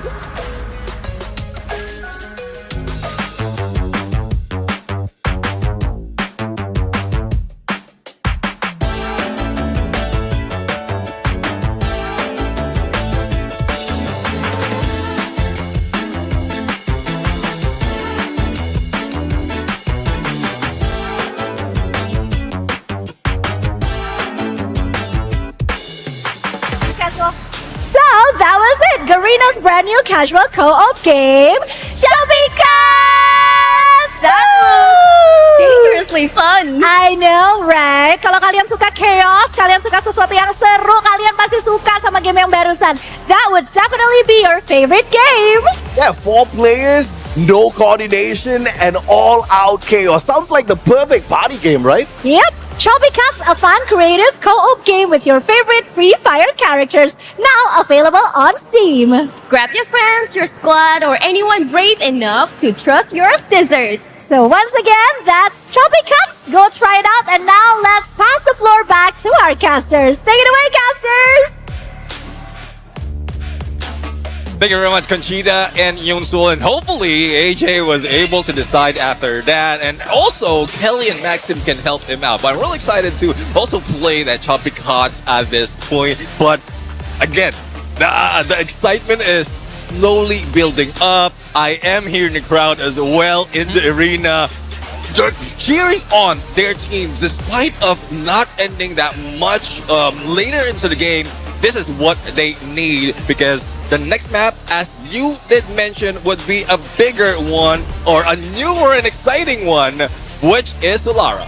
I just want to say that the atmosphere has been nothing less by electrifying. We're literally sitting in front of the super fans of EVO's Divine. And on the topic of Choppy Cuts, you know the selling point for me? I can toss my customers across a river. That's all I need. That's all I need. I need some good biceps and, you know, get them in the barber chair with a 10-mile drop. Solara coming up next. Archways with plenty of creative means to really surprise your opponents. And funnily enough, not Archway, but Solara was sort of the map that AG Global closed out the Clash Squad finals yesterday too against Fluxo. So the stars are aligning for these teams, but only 2 regions have really stepped up to the occasion, and both of them now have 2 Booyahs in totality. We have Brazil with 2 on the hands of Fluxo. Thailand has 2, 1 from BRU and 1 from AG Global. Well, let's see though if Fluxo or Brazil can continue this on, because looking at the numbers, when we jump into Solara, it's 2 of the Brazil teams who is leading the board in this map. First is Team Solid, next would be Fluxo, and it seems like this is a good chance, really. In terms of elimination, Fluxo has managed to bag the most, if not close to the most, in this specific map. So they can play for that aggression, make sure that they can get enough points, despite like even if they get eliminated early, as long as they reach and achieve that champion rush condition, then they're already set for the next map. And so far they have been really finding a lot of successes until map 4 happened. So this is where we kind of see that reset, right? And then even though it's basically agreed upon by everyone that Fluxo has shown time and time again the resilience, it's always a question that needs to be posed, right? Because even for them, this is the biggest stage ever. If any of the players out there, even veterans, can feel that tension every now and then. And for Fluxo, having the best stats on Solara is a boon, but replicating it is going to be the challenge. Well, let's see though if that is a challenge they can overcome, as well as they can go through. The same goes with the other teams, especially for those Indonesian teams who it seems like we were expecting that the energy from the kingdom would be gathered and thrown into the game, but I guess the pressure is also building at this point. But speaking of pressure, Solara, the newest and the most craziest map, is on, and this might dictate who's getting that champion rush condition. And getting there in of itself takes a lot of effort, and Fluxo, correct me if I'm wrong, Neptune, 15 points away. So that's a Booyah and 3 eliminations. But if they play incredibly safe, or they could just go hunt for more bodies and, you know, can accept being knocked out slightly early on. Either way, the condition for Fluxo to get to that 80-point threshold is within touching distance. We stayed the same on Purgatory, but unfortunately AG Global stopped it dead in its tracks. Fluxo now gets a second win and another chance at accomplishing that. Well, let's see if that would happen. But the teams are dropping, and let's see where they land. And so far, for Fluxo, they jump into Bloomtown. And who would be facing them? Possibly EVOS, who's also in studio. But it's very, very close. Just one slider away from Brim United. And also, Team Solids managed to grab Archway in the middle of everyone else. But going a little bit to AG Global in Casa Vista, there's not so much of a contention. It's a smart move as well for AG to spread around into Aquarium, because other than Casa Vista, they often go to Aquarium because that's where the majority of the loot are. And this is one of the few maps that Fluxo sort of drops slightly closer to the center, you know, going against the usual habits. Bob's actually went on an exploration early on, probably saw E1 Esports and glimpses of EVO's Divine. Meanwhile, R7 have just found Han, and that's Games King drawing first blood. 2 eliminations for Movistar R7. The Latam team hasn't really been on the map for the entirety of this grand finals, and it's about time they step up. The Team SR has just found Paum. It is going to be a 1v1 on both ends. Cypher onto Beating SB, and he's winning out that trade. Beating SB with the Inhaler, trying to relocate, but Cypher is a bit quicker on his feet, and that's a takedown. And Paum right now flies away and seems like he'll be able to manage to go away from AG. But Launchpad, same that he used, will be taken. And once he dropped, there's another that will back him up. But there goes the shot. There goes the blue wall as well. But Paum right now might not be able to survive any longer. But he was just destruction at this point. And 2 remains for E1 that might be able to revive the full squad. You look at the right side of the screen, overall damage leaders so far are only from Fluxo and BRU, plus Dudes in 5th place. Well, Joker has just overtaken that because they actually made a live update. Still, Brazil and Thailand have given us more above and beyond in terms of that performance as a region. But Bob's, I think, is quite a surprising number, even though we did say that he loves the grenade launcher, but to see him as a top damage dealer, it's shocking in a good way. Yeah, definitely. I mean, and you did mention that this is where M79 is really proving a point in this game. And both Bobs and Jonah have been using that specific weapon, and they are bringing a lot of damage. So I won't be surprised if next season, if not the next few games, M79 would be used by a lot of teams, and more chaos would be found into Battlefield. But you're taking down Paum, so another point under the belt of Evo's Divine. It's also to reinforce your point about the elimination leader. We actually got a glimpse of it on the screen. I believe Cypher, like you mentioned, still in the lead by a mile. I mean, he clocked in 11 takedowns in the previous game. That should set him apart from the pack, from the hurt. Movistar R7 reeling with only 1 member left. E1 gets a full revive. So most of the teams taking it slow, Fluxo encroaching onto Evo's Divine territory for the second time this map. Well, let's see though. Now we are seeing as well as R7 slowly revive the full squad.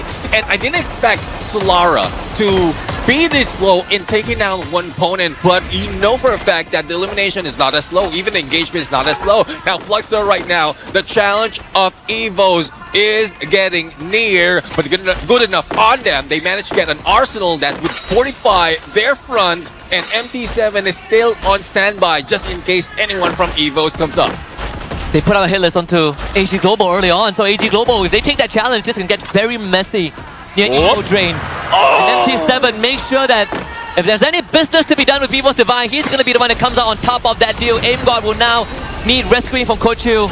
As the storm forms around where Fluxo is, they will give some respite for Evo's Divine, but Fluxo wants to finish what they have started, and GU plus MT7 puts in the 1-for-1, and that's 2 head start points for Fluxo. Now let's see Evo's back away out from the lightning zone, and Ray managed to use a launch pad just to get away from Fluxo. But right now, it seems like it's not only Evos that they need to deal with in the horizon. We're seeing a glimpse of AG, and that might be another, probably a round 3 just in Battle Royale. But for Razia, he managed to win that fight against Fit9. Revival for the rest of the team has been done, and hopefully this is the form wherein they get back up, because Bloomtown is occupied by 3 remaining players that is just waiting on Razia.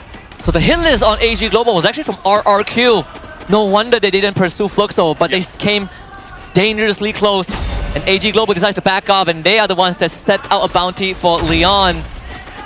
So Fluxo really breathing a sigh of relief as On Fire now engages onto Heavy. Mufasa gets picked back up. Alan also finding the Weezer, needs a bit of help. Don't Cry ends up going down to Dian. GOW from a separate angle, making life for Heavy a bit more complicated as they relocate with the launch pad, push themselves in safe hands of the compound.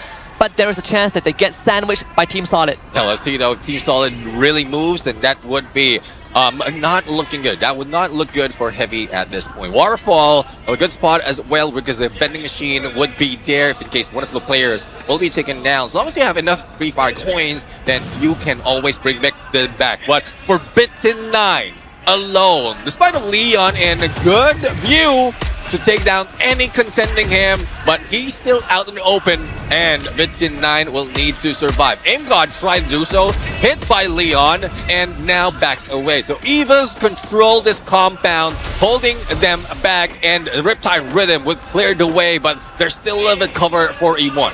And E1 didn't really have much time to recover because they have been on a revival spree. Vincent9 finally forced off of the roof, and now Evos are hunting for blood. Vincent9 can get the heal up in time. AimGod swings the corner, and that's another point for Evos as RQ also joins the feed with takedowns onto Heavy. RQ is the one